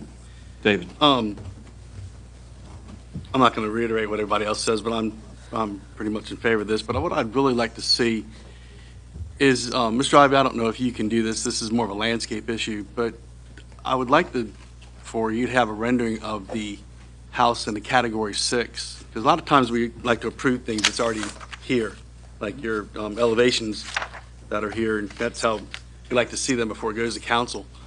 But I think it would be nice if everybody saw what a Category 6 landscaping looked like, because a lot of people don't know what that looks like. I don't really know what that looks like. I would love to have seen that to help out a little bit. But maybe between now and then, if it goes that far, that you could have that to show the community what it looks like. And we have good pictures of that in the office. Okay. But yeah, I was thinking between now and council, we can amend this, do a site plan that shows the buffer. And Category 6, it may be better to do like the privacy fence and like a Category 4 landscaping where you have trees every so many feet with the evergreen hedge in between. Some of those trees would grow up and help create a really nice buffer. Mm-hmm. Okay. Just a thought. Anyone else before we vote? Mr. Ripley? I would make a motion. Motion made by Commissioner Ripley. I'd like to make a motion to approve, and I would like for the approval to include the land, the land owned by the church on Bald Eagles Road in this conditional use permit for the projection of, that's projected to contain approximately 70 parking spaces acceptable to the planning director. Said parking lot to be buffered with Category 6 or combination of Category 6 and 4, also acceptable to the planning director. Motion made. Is there a second? A second. Second made by Commissioner Weiner. Mr. Whedon, we're ready to vote. Ross? Aye. Jeff? Aye. Mike? Aye. Karen? Aye. Dee? Aye. Ron? Aye. Dan? No. Bill? Aye. Bob? Aye. Jack? Aye. David? Aye. I vote 10-1. The planning commission has approved the application of Piney Grove Baptist Church to include the landowner, being owned by the church, on the road.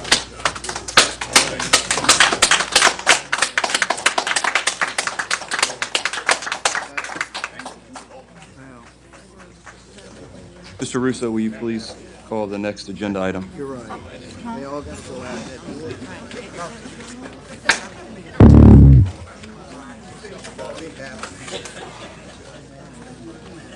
We'll give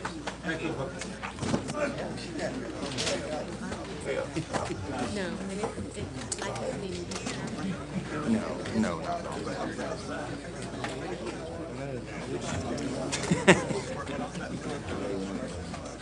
I almost said something, but I'd like to know, maybe Bill think I did.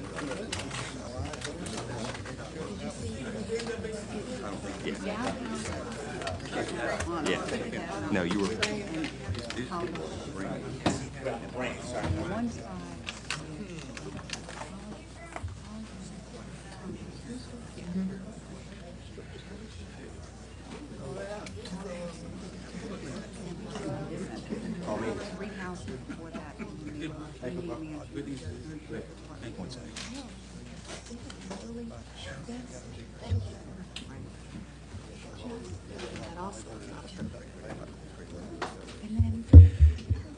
Mr. Chairman, our next application is an application of BT Holdings 3 LLC for conditional change of zoning from AG2 agricultural to conditional I1 industrial and a conditional use permit bulk storage yard on property located on the southeast corner of Harper's Road and Dam Neck Road, District 7, Princess Anne, and an application of Paul S. Brown Family LLC for a change of zoning from R20 residential to I1 industrial on property that consists of a 30-foot wide strip with an approximate length of 800 feet, District 7, Princess Anne.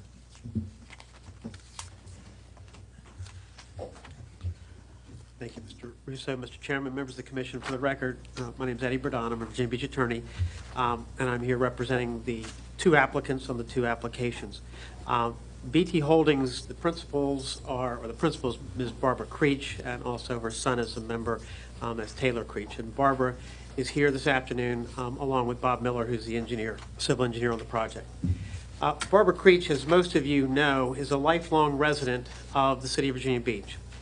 Like all of us who were here at the commission's public hearing last month, she listened intently to the residents of Prince George Estates and their concerns, their complaints, and allegations, which were essentially addressed against many aspects of the operations of businesses in the Barber Commerce Center, or operations by Mr. Barber of a very lightly conditioned outside storage yard or storage area which directly abuts a handful of homes in Prince George Estates.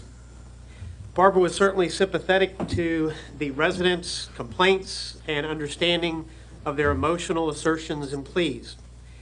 We all appreciate the commission's decision to defer this request last month, and my client has used the time to further discuss her business with representatives of the community.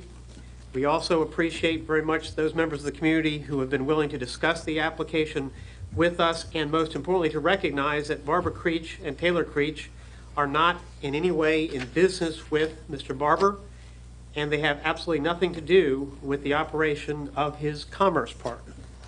Before I talk about the changes, Stephen, can you put the aerial on there that shows everything all the way out to London Bridge Road? I'm sorry, I should have asked for that.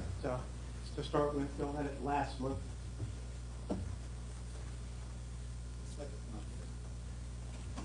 All right. Well, y'all may have seen last month, there is the Barber storage facility here and the businesses, and actually this is a dated picture. There are now more buildings over here on the west side of the property. And this is the storage yard of the storage facility that Mr. Cole and, can't think of the other fellow who built this storage facility adjacent. But there are two existing storage yards that I wanted to make sure you all recognize. And the testimony last month was that they have the community has no objections or concerns whatsoever with the storage yard that exists next to their neighborhood right here. And that was a response to a question, if my memory serves me. Since last month's hearing, you all heard this morning, you put the plans back up there. We've made substantial changes to what was originally proposed, or what was proposed last month. The primary one being, well, I guess we'll get it up here. Well, that's too late now. Put the plans in time. Thank you very much. All right. Last month, the storage area included all of this area, this triangle back here, and this berm was actually, if I recall correctly, shifted a little bit, and there was an area of storage located there as well. So since last month, there we go. This was what was previously proposed. Now we've eliminated anything here, moved this over adjacent to the road, and we've totally eliminated this triangle in the back. Okay, and we've consolidated the two areas to the west. We've also added an 8-foot solid privacy fence that will commence here at the entrance to the Creech property, run along the road, then come out and go outside of the 15-foot vegetated berm, and then continue to run all the way up to the north and ending here. And then we've got an 8-foot fence going around the rest of it that is chain link because it's not visible, it's in the woods. We've got a complete evergreen hedge added here and added here on the outside of that fence. And we've agreed to sprig this entire almost 2 acres of land directly behind the residences at the north end of Prince George's estate and allow that to totally reforest and fill in with the forested area that is to the north today. Those changes are substantial and I think recognize hearing the concerns. The thing I'm going to also repeat are the conditions that were voluntarily agreed to and are set forth in your staff evaluation, which will all be stringently enforced. First is that the bulk storage yard shall be used for the storage of licensed and operable motor vehicles, cars, recreational vehicles, buses, trucks, trailers, trailered boats, and trailered jet skis. This storage yard will not be an outdoor contractor storage yard. No equipment shall be stored other than in fully enclosed, locked steel storage containers, which cannot be more than 6 feet in height. No stacking of those containers can occur by condition, and the fences are 8 feet tall. No one can see those storage containers inside the fence. No one shall be permitted to operate a generator on the property at any time. No utilities are provided to the site, no electrical hookups, nowhere to plug in, no other utilities whatsoever.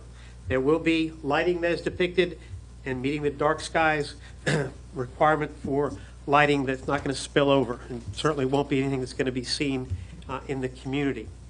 The gated access with restricted entry with keypad entry, we've added a second one, which actually made a lot of sense. We've got a gated entry here, so this area is completely enclosed and completely secured, as well as the original gated entry all the way down at the entrance to the driveway that goes across my family's property. We don't want anybody going back here unless they're going here. So they're not going to even come down this road unless they're coming back here, but they have to gain access through gates at both entry points along the road. That was added. No one dropping off or picking up any stored vehicle or items may do so after 10 p.m. at night or prior to 6 a.m. in the morning, when the facility will be completely closed and locked down. No person shall be permitted to reside at this outdoor storage yard, as was asserted by multiple speakers last month, occurs in the Barber Commerce Center. No business activities are permitted to take place on this site period. No repairing of anything, no selling of anything, and again, there are no utilities provided whatsoever, and there are no generators, permitted to be operated anywhere inside this storage yard. Contrast with Barber Commerce Center, where scores of businesses operate in 11 very large buildings, hundreds of thousands of square feet, on a 24/7 basis, or can operate on a 24/7 basis. Neither the Taylor family nor the Creech family, both well-respected families that have contributed a great deal to our community for well over a century, and certainly not Ms. Barbara Creech, have ever operated any business or maintained any property that was, quote, low-end garbage, unquote, or a, quote, junkyard, as one speaker asserted last month that this storage yard would be or could be. And we all know that that cannot nor will it occur under any circumstances in this case with this storage yard as conditioned. This proposal is in Strategic Growth Area 3, Sega 3, South Oceana, in our highest noise zone, very close to NAS Oceana and the end of the runway. It is encumbered by both very restrictive zoning ordinance provisions adopted after BRAC and encumbered by additional restrictive covenants taken by the Navy by condemnation that further restrict usage of this property. This land essentially can only be used for industrial production, manufacturing, and storage uses. Compared to the industrial uses that were in place or under construction directly adjacent to Prince George Estates when its homes were developed, this restricted storage use will be close to 10 times farther away from any homes, behind a vastly more extensive buffer with a combination of forest, privacy fencing, evergreen hedge, and a 15-foot vegetated buffer. It will be much more tightly restricted and conditioned than the two existing storage yards directly adjacent and 30 feet from the back of about 9 houses in Prince George Estates. To borrow from Pastor Williams, who I can't shake a stick at, he is magnificent. Barbara Creech has clearly exhibited readiness and commitment to reasonable and equitable compromise, and is clearly reflected in the modifications that you have before you. As was the case last month, and is the case today, your staff clearly recognizes the consistency of this request with the provisions, clear and specific provisions, in our comprehensive land use plan for this area. We respectfully request that you affirm the professional staff's recommendation and approve this proposal as proffered and as conditioned. Be happy to answer any questions. Any questions for Mr. Badon? I have one. Stephen, can you go back to the slide before that, the one that one there? The row of trees that's separating the two parcels, you have the road going through. Yeah. I noticed on the new one, you took those out. Did you do that to basically make up for the space you lost by getting rid of that triangle? It's still a little bit less, but it's to maintain the area the same. What will happen in all likelihood is that this area here may not be developed initially, and we had talked about the idea of, and talked to a couple of the residents when we met with them about the possibility of taking this out and then maybe coming back later, and in discussing it, we said, look, we're better off just to stay out of here, period, and if we need to expand, this is the area we would expand here. So it's not anticipated that we'll take this out to begin with, but if there's need for it, then this is the only area that would be used to expand. We will not come back over in this area. Okay. That was the thought process. Thank you. Anybody else? Thanks, Thank sir. you all. Our first speaker in opposition is Mike Jarrett.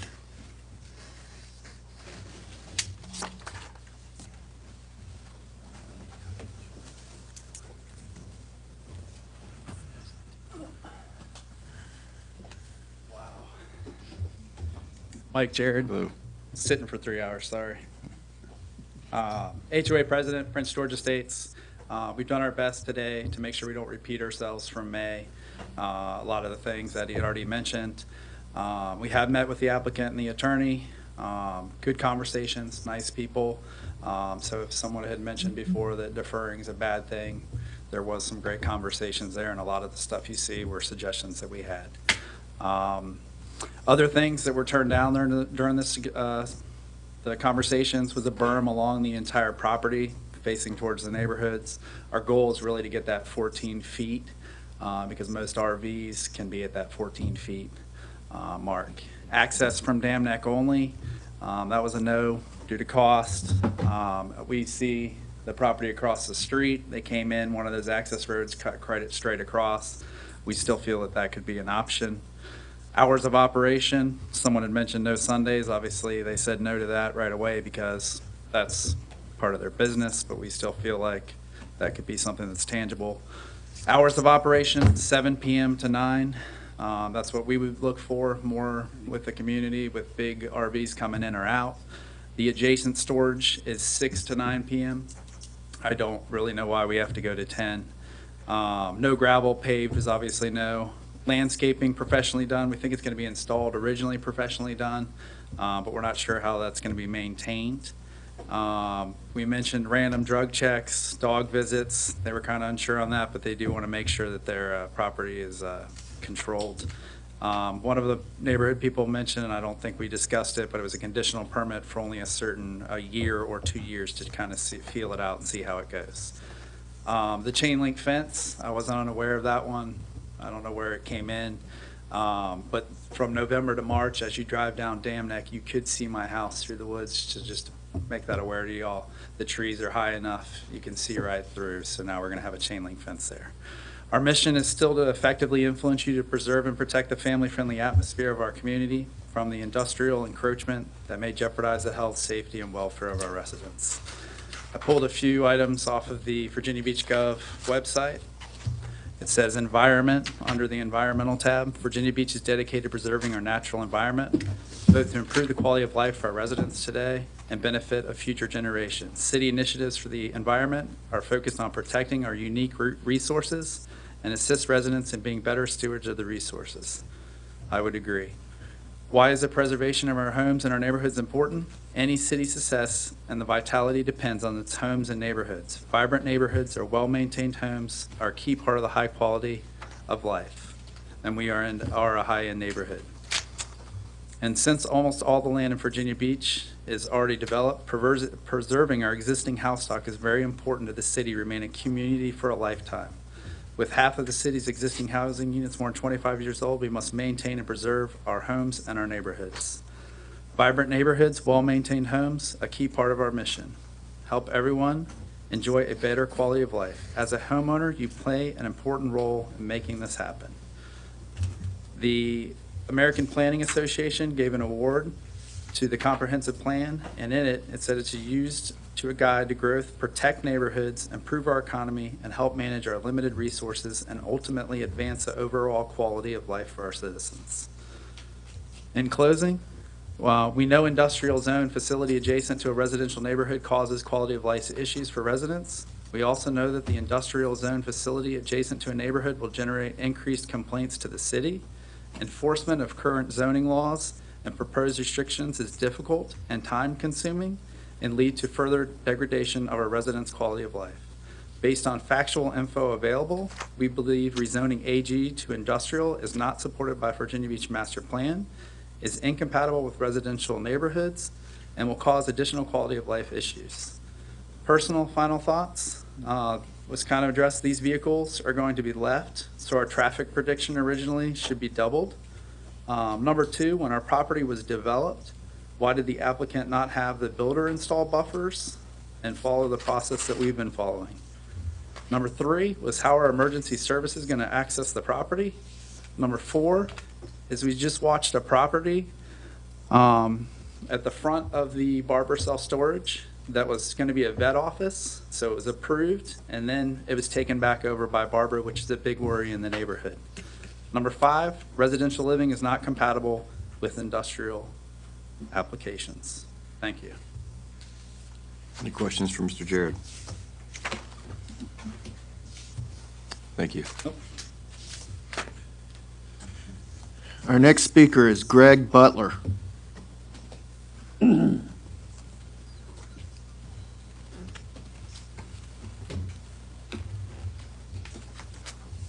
Good afternoon, I'm Greg Butler. Thank you for your time. Our family home is 2 houses removed from the boundary of the proposed open storage lot.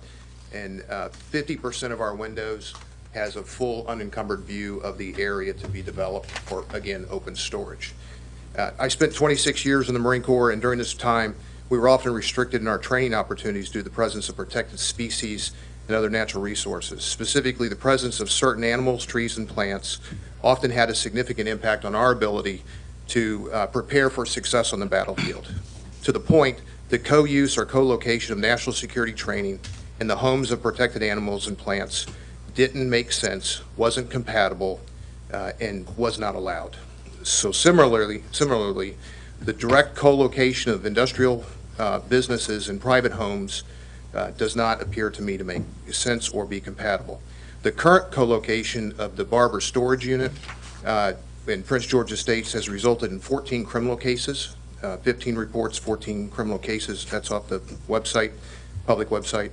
Neighbors are reporting that items are being thrown into their yards and that there's frequent disruptive noises caused by racing of cars within the parking storage area, four-wheelers, portable generators, and boats. The previous approval to allow the co-location of industrial businesses and private homes is viewed, in my opinion, as unfortunate as a homeowner, and I think allowing further expansion along a second boundary of Prince George Estates just doesn't seem to make sense. In the balance is the quality of life of the families within the community, and it will be caused by noise and the visual impact of the proposed storage facility.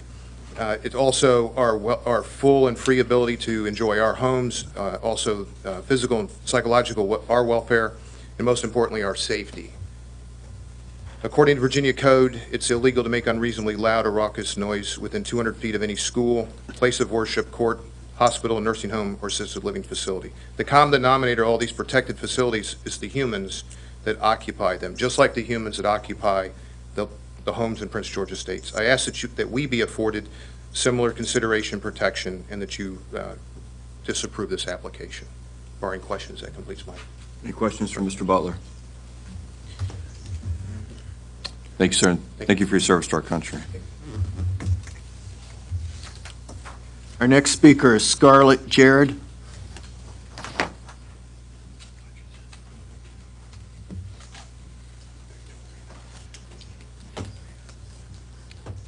Good afternoon. Hello. I'm Scarlett Jared.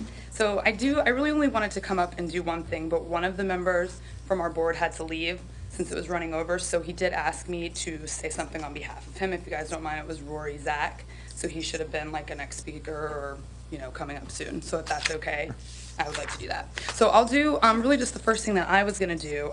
We do have a petition that I don't know if we got out to you guys last time or not, so I was wondering if I could give that to you guys so you could look over it. We have like close to 600 signatures, basically just, opposing. You can pass that around.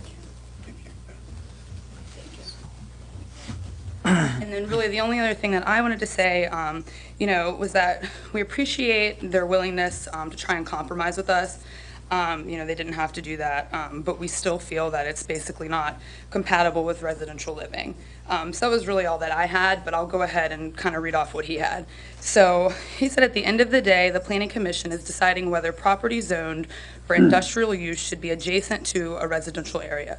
Regardless of who the applicants are or how long they've owned the property in question or how long they or their families have been in Virginia Beach, the Planning Commission must decide if these two vastly different zoning uses are compatible.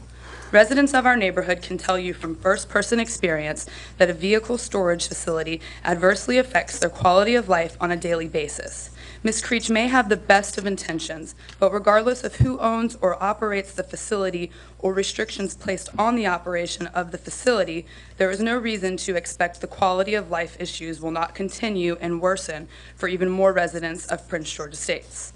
Having worked for county government for 33 years in my home state, retiring as a department director, and having served as an elected councilman in my own hometown, I can tell you from my experiences that I would vote not to approve a rezoning application such as this, and I ask the Planning Commission to deny this rezoning request.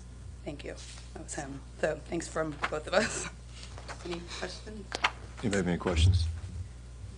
Thank you. Thank you. Our next speaker is Tracy Little.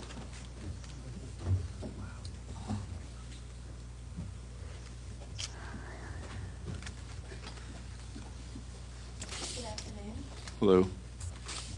My name is Tracy Little. I spoke last time. I'm not going to try and be redundant, but I am going to read what I prepared. I'm a resident of Prince George Estates. The rear portion of my property is 250 feet long and is adjacent to the proposed rezoning. That whole triangle bit right there, that's 250 feet of my property. Only a portion of it is going to be touched, was proposed to be touched. I am opposed to any rezoning of the current land from agriculture to any type of industrial, not any other type of business or whatever, but right now industrial. If you all approve this rezoning, there's no way to know how this will impact the quality of our life as well as our property values some years down the line. My guess is that in the long run, it will have a negative impact on our neighborhood in a variety of ways, as has already been evidenced by the issues that we've had. By approving this now, you'll be sealing our fate, and the precedent to rezone the entire area to industrial use will be set. If this must be rezoned, please reconsider whether alternative types of zoning would be better suited to be in such close proximity to our neighborhood. Industrial is not adjacent to residential, is not compatible. This ditch, this is a ditch. When it rains, like it did last week, it fills up almost to capacity and full. That ditch runs all the way down this proposed area where they're talking about taking trees down. What are they going to do with that? Just wanted to bring that to your attention. And also the fact that the front part of the property of Barber's, originally we were under the impression that that was going to be a vet clinic, and somehow that didn't happen. And when we had a meeting with a member of the zoning commission, he told us, oh, we didn't know they changed that either. What kind of confidence does that give us in our neighborhood that they're going to do what they say? And my final point is that if this, you know, you've heard it 1,000 times today, if this was going to be in your backyard and impact you at some point in your futures, what would you do about it? And I would guess to gather to say that you guys would fight until you couldn't fight anymore against it. Thank you. Thank you. Any questions for Ms. Little? Thanks.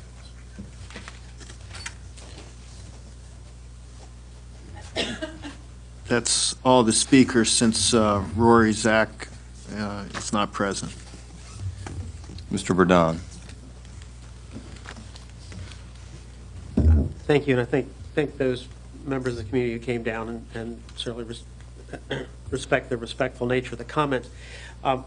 Mike Jarrett mentioned something, I'm not sure what he meant when he talked about this outside, about berming the entire neighborhood. I am quite confident that Ms. Creech intends to either plant evergreens or berm this entire line of the neighborhood, going all the way down the rest of her property. This piece, when we met, I understood that Mike wanted us to leave this berm and to turn this into a forested buffer, and there's no aversion on our part to putting a berm along here if that's what they want. That was not something I had any knowledge of, and we'll discuss that further. The dogs and drug checks, those things will all happen. We're certainly not going to allow any drugs to be stored in any containers on the property. Emergency vehicle access is provided through the keyed access, just as it is with all other storage facilities in the city of Virginia Beach. There's a shared boundary with the neighborhood here and here.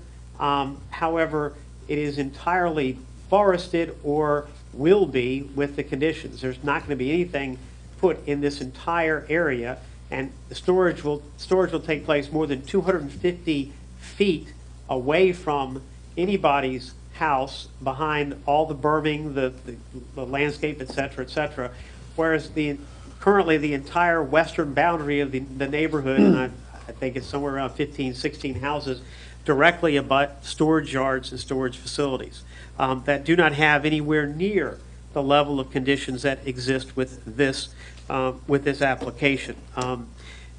Mr. Butler referenced the provision of the zoning ordinance that things not be within 200 feet of other uses. And again, this use is more than 250 feet away from anybody else's home. The question about, and I just know this from the conversations we've had, the building is being built on the Barber facility on London Bridge Road was approved with the original rezoning, but then someone came in to do a veterinary clinic, and apparently that deal fell through. But they're not able to just go in and build anything. It's something that was approved back before this neighborhood was ever developed to begin with. And unfortunately, and I totally agree, it's a nice neighborhood. They bought adjacent to all the existing industrial that's there, that's right on their doorstep. And okay, we get into some things about could be done to improve that circumstance, and I think staff will help with that as well. But this is not on their doorstep. This is significantly further away, and will not be. And we have no issue. We're very happy. Anybody wants to come out and take a look and monitor the situation on this property.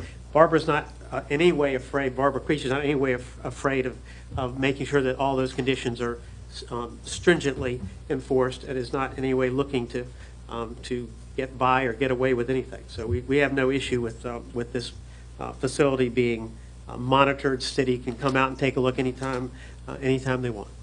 Be happy to answer any questions anybody has. Any questions for Mr. Badon? Mr. Rockwell?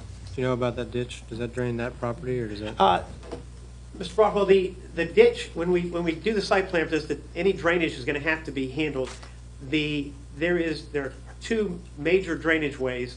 One on the western side, which drains a substantial portion of NAS Oceana, and one that the Taylor family has created along with Mr. Barber, which is substantial if you've been out there to see it.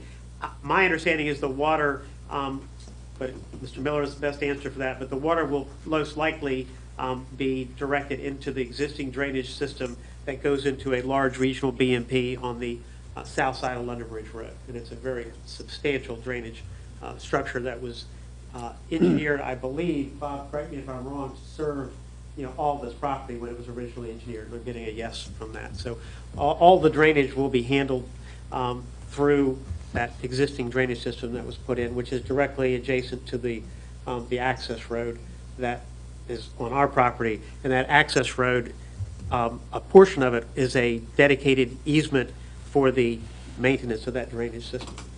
Does it drain Dam Neck Road? I mean, is there a public easement, or is it? No, it's on the Taylor family's property. It's not public water, it's private water. It's a BM, they've got their own BMP, and it's all been engineered. But the water will have to be captured and redirected, and that'll be a part of site plan review. Mr. Just a quick question. Do you know the acreage in this area here that you removed, right in this area? Mr. Miller? You know approximately what that is? I think given that the area I did get calculated here was just slightly under 2 acres, like 84, almost 85,000 square feet, I would just eyeball it and say it's probably 3.5 to 4 acres. 3 acres. Bob says, he says more like 3. Okay, thanks. Ms. Quasley?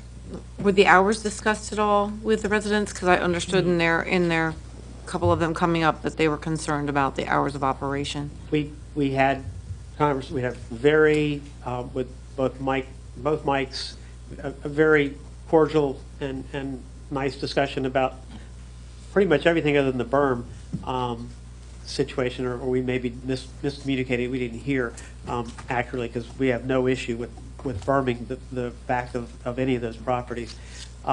But no, the problem with the hours is that the nature of the facility, and what I think we all would want to see there used for primarily, is for vehicles, including work vehicles, that people who have panel trucks that they cannot park in the neighborhood, and to have them park there, and they have to be able to get in to get their vehicle in order to get to work, make their deliveries during the business day. So it's not as if between 6 a.m. and 7 a.m.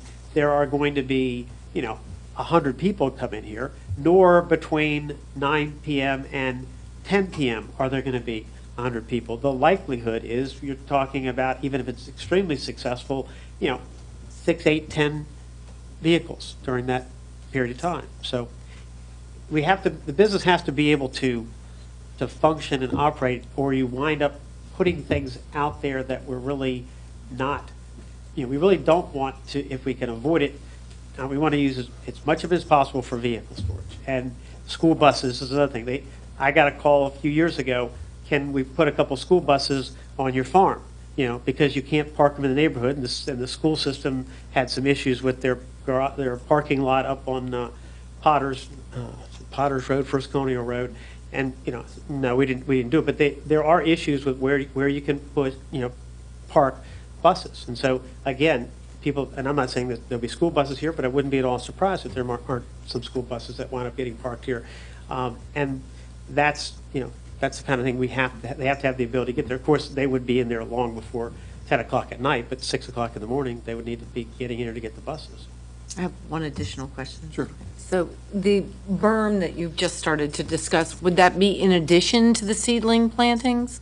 Well, yeah, I look forward to talking to Mike about it. All along, there's been a willingness to put a berm along here and a berm along the entire eastern boundary of the property. And, but obviously that has nothing to do with this application, but looking forward to someday, it makes perfectly good sense for that to happen. And that's not a problem. And Barbara has every intention, whether there's a berm or not, to plant, evergreens there soon, so that by the time something does come forward on this property, hopefully that'll all be matured and there'll be a substantial buffer from day one, as opposed to waiting for it to grow. But the access to all this dirt pile that is here, Mr. Barber has advised that he's more than willing to give that dirt for berming anywhere that we want to put it. For providing the berm now, is what you're Right. saying. Right. So if that's something that they're desirous of seeing, we'll be able to work that part out. I have no concerns whatsoever about that. We kind of got the impression that they didn't want the berm, but that's a discussion we can absolutely have. Mr. We'll Brzezinski. discuss anything. I mean, again, it was very, very cordial conversations. Yeah, I have a question about those ditches flooding and the drainage of water. If that berm is put around those two sides of the property, is that a possibility of creating stormwater runoff or some kind of flooding within their neighborhood? No, their drainage isn't draining into the, into the farm. No, ma'am. Okay, so that's not gonna block? No, but we would certainly want to be very cognizant of any modifications to the grade on their lots that may have happened subsequent to their buying the property, so that we don't want to get in a situation where someone's accusing us of causing a drainage problem. And what would probably wind up happening is we'd create some type of drainage swale between the berm and the back of their property. But that's something that's not unusual to do. And it wouldn't be a 15-foot berm either. I mean, we're talking about, it will be a smaller berm with trees planted on it if that's what their preference is. Okay, thank you. Got one question. How is that open space going to be maintained? That's just going to turn it into it's going to be left to grow into a forest. Is there an easement, or is it just? So we're agreeing as a condition of this application that's right on this plan, that this area will be sprigged and allowed to grow naturally into a forested buffer. That's right there. Approving this application with that plan, which is in your conditions, does just that. Turns that into, because, and again, Michael, correct me, but we were told at the meeting that the association didn't have the resources or the desire to have ownership of this. They have a large park out at the entrance of the community on London Bridge Road that they have to maintain, and that's a burden enough for the association. So it made I think we all were in agreement, it made most sense just to allow it to become, with help, to become additional forested buffer, which vastly exceeds anything that the zoning ordinance would require in terms of a buffer between an industrial use and a residential use. Any other questions for Mr. Badon? Yeah, I haven't located the condition that he's talking about as far as the berm, the. Isn't there a condition we have to develop in accordance with the submitted plan? Where is that? Or wait a Oh, you're minute, talking no, about- it's a proffer, better yet. Is that the It's proffer? better than that, it's proffer number one, my bad. Proffer number one. I'm sorry. It didn't need to be a condition because it was in the proffer. Proffer number one, that it will be developed substantially in accordance with the conceptual site layout, and that is it.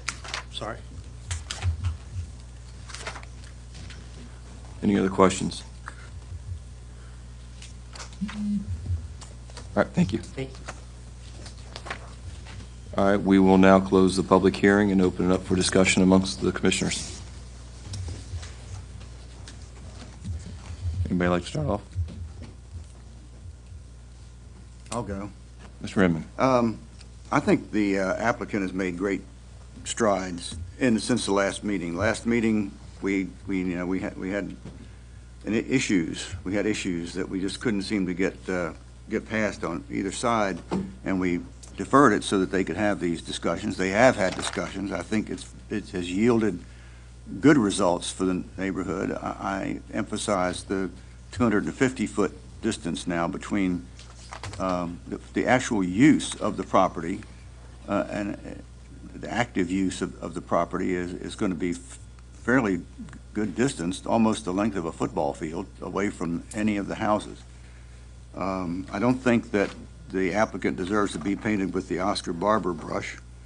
And I think that we had to look at the highest and best use of this property. I think the applicant's entitled to have that, and that this, and with the proffers that are very tight as far as what can be done with this property, even if she were to sell the property, it would still have these proffers recorded in the deed records.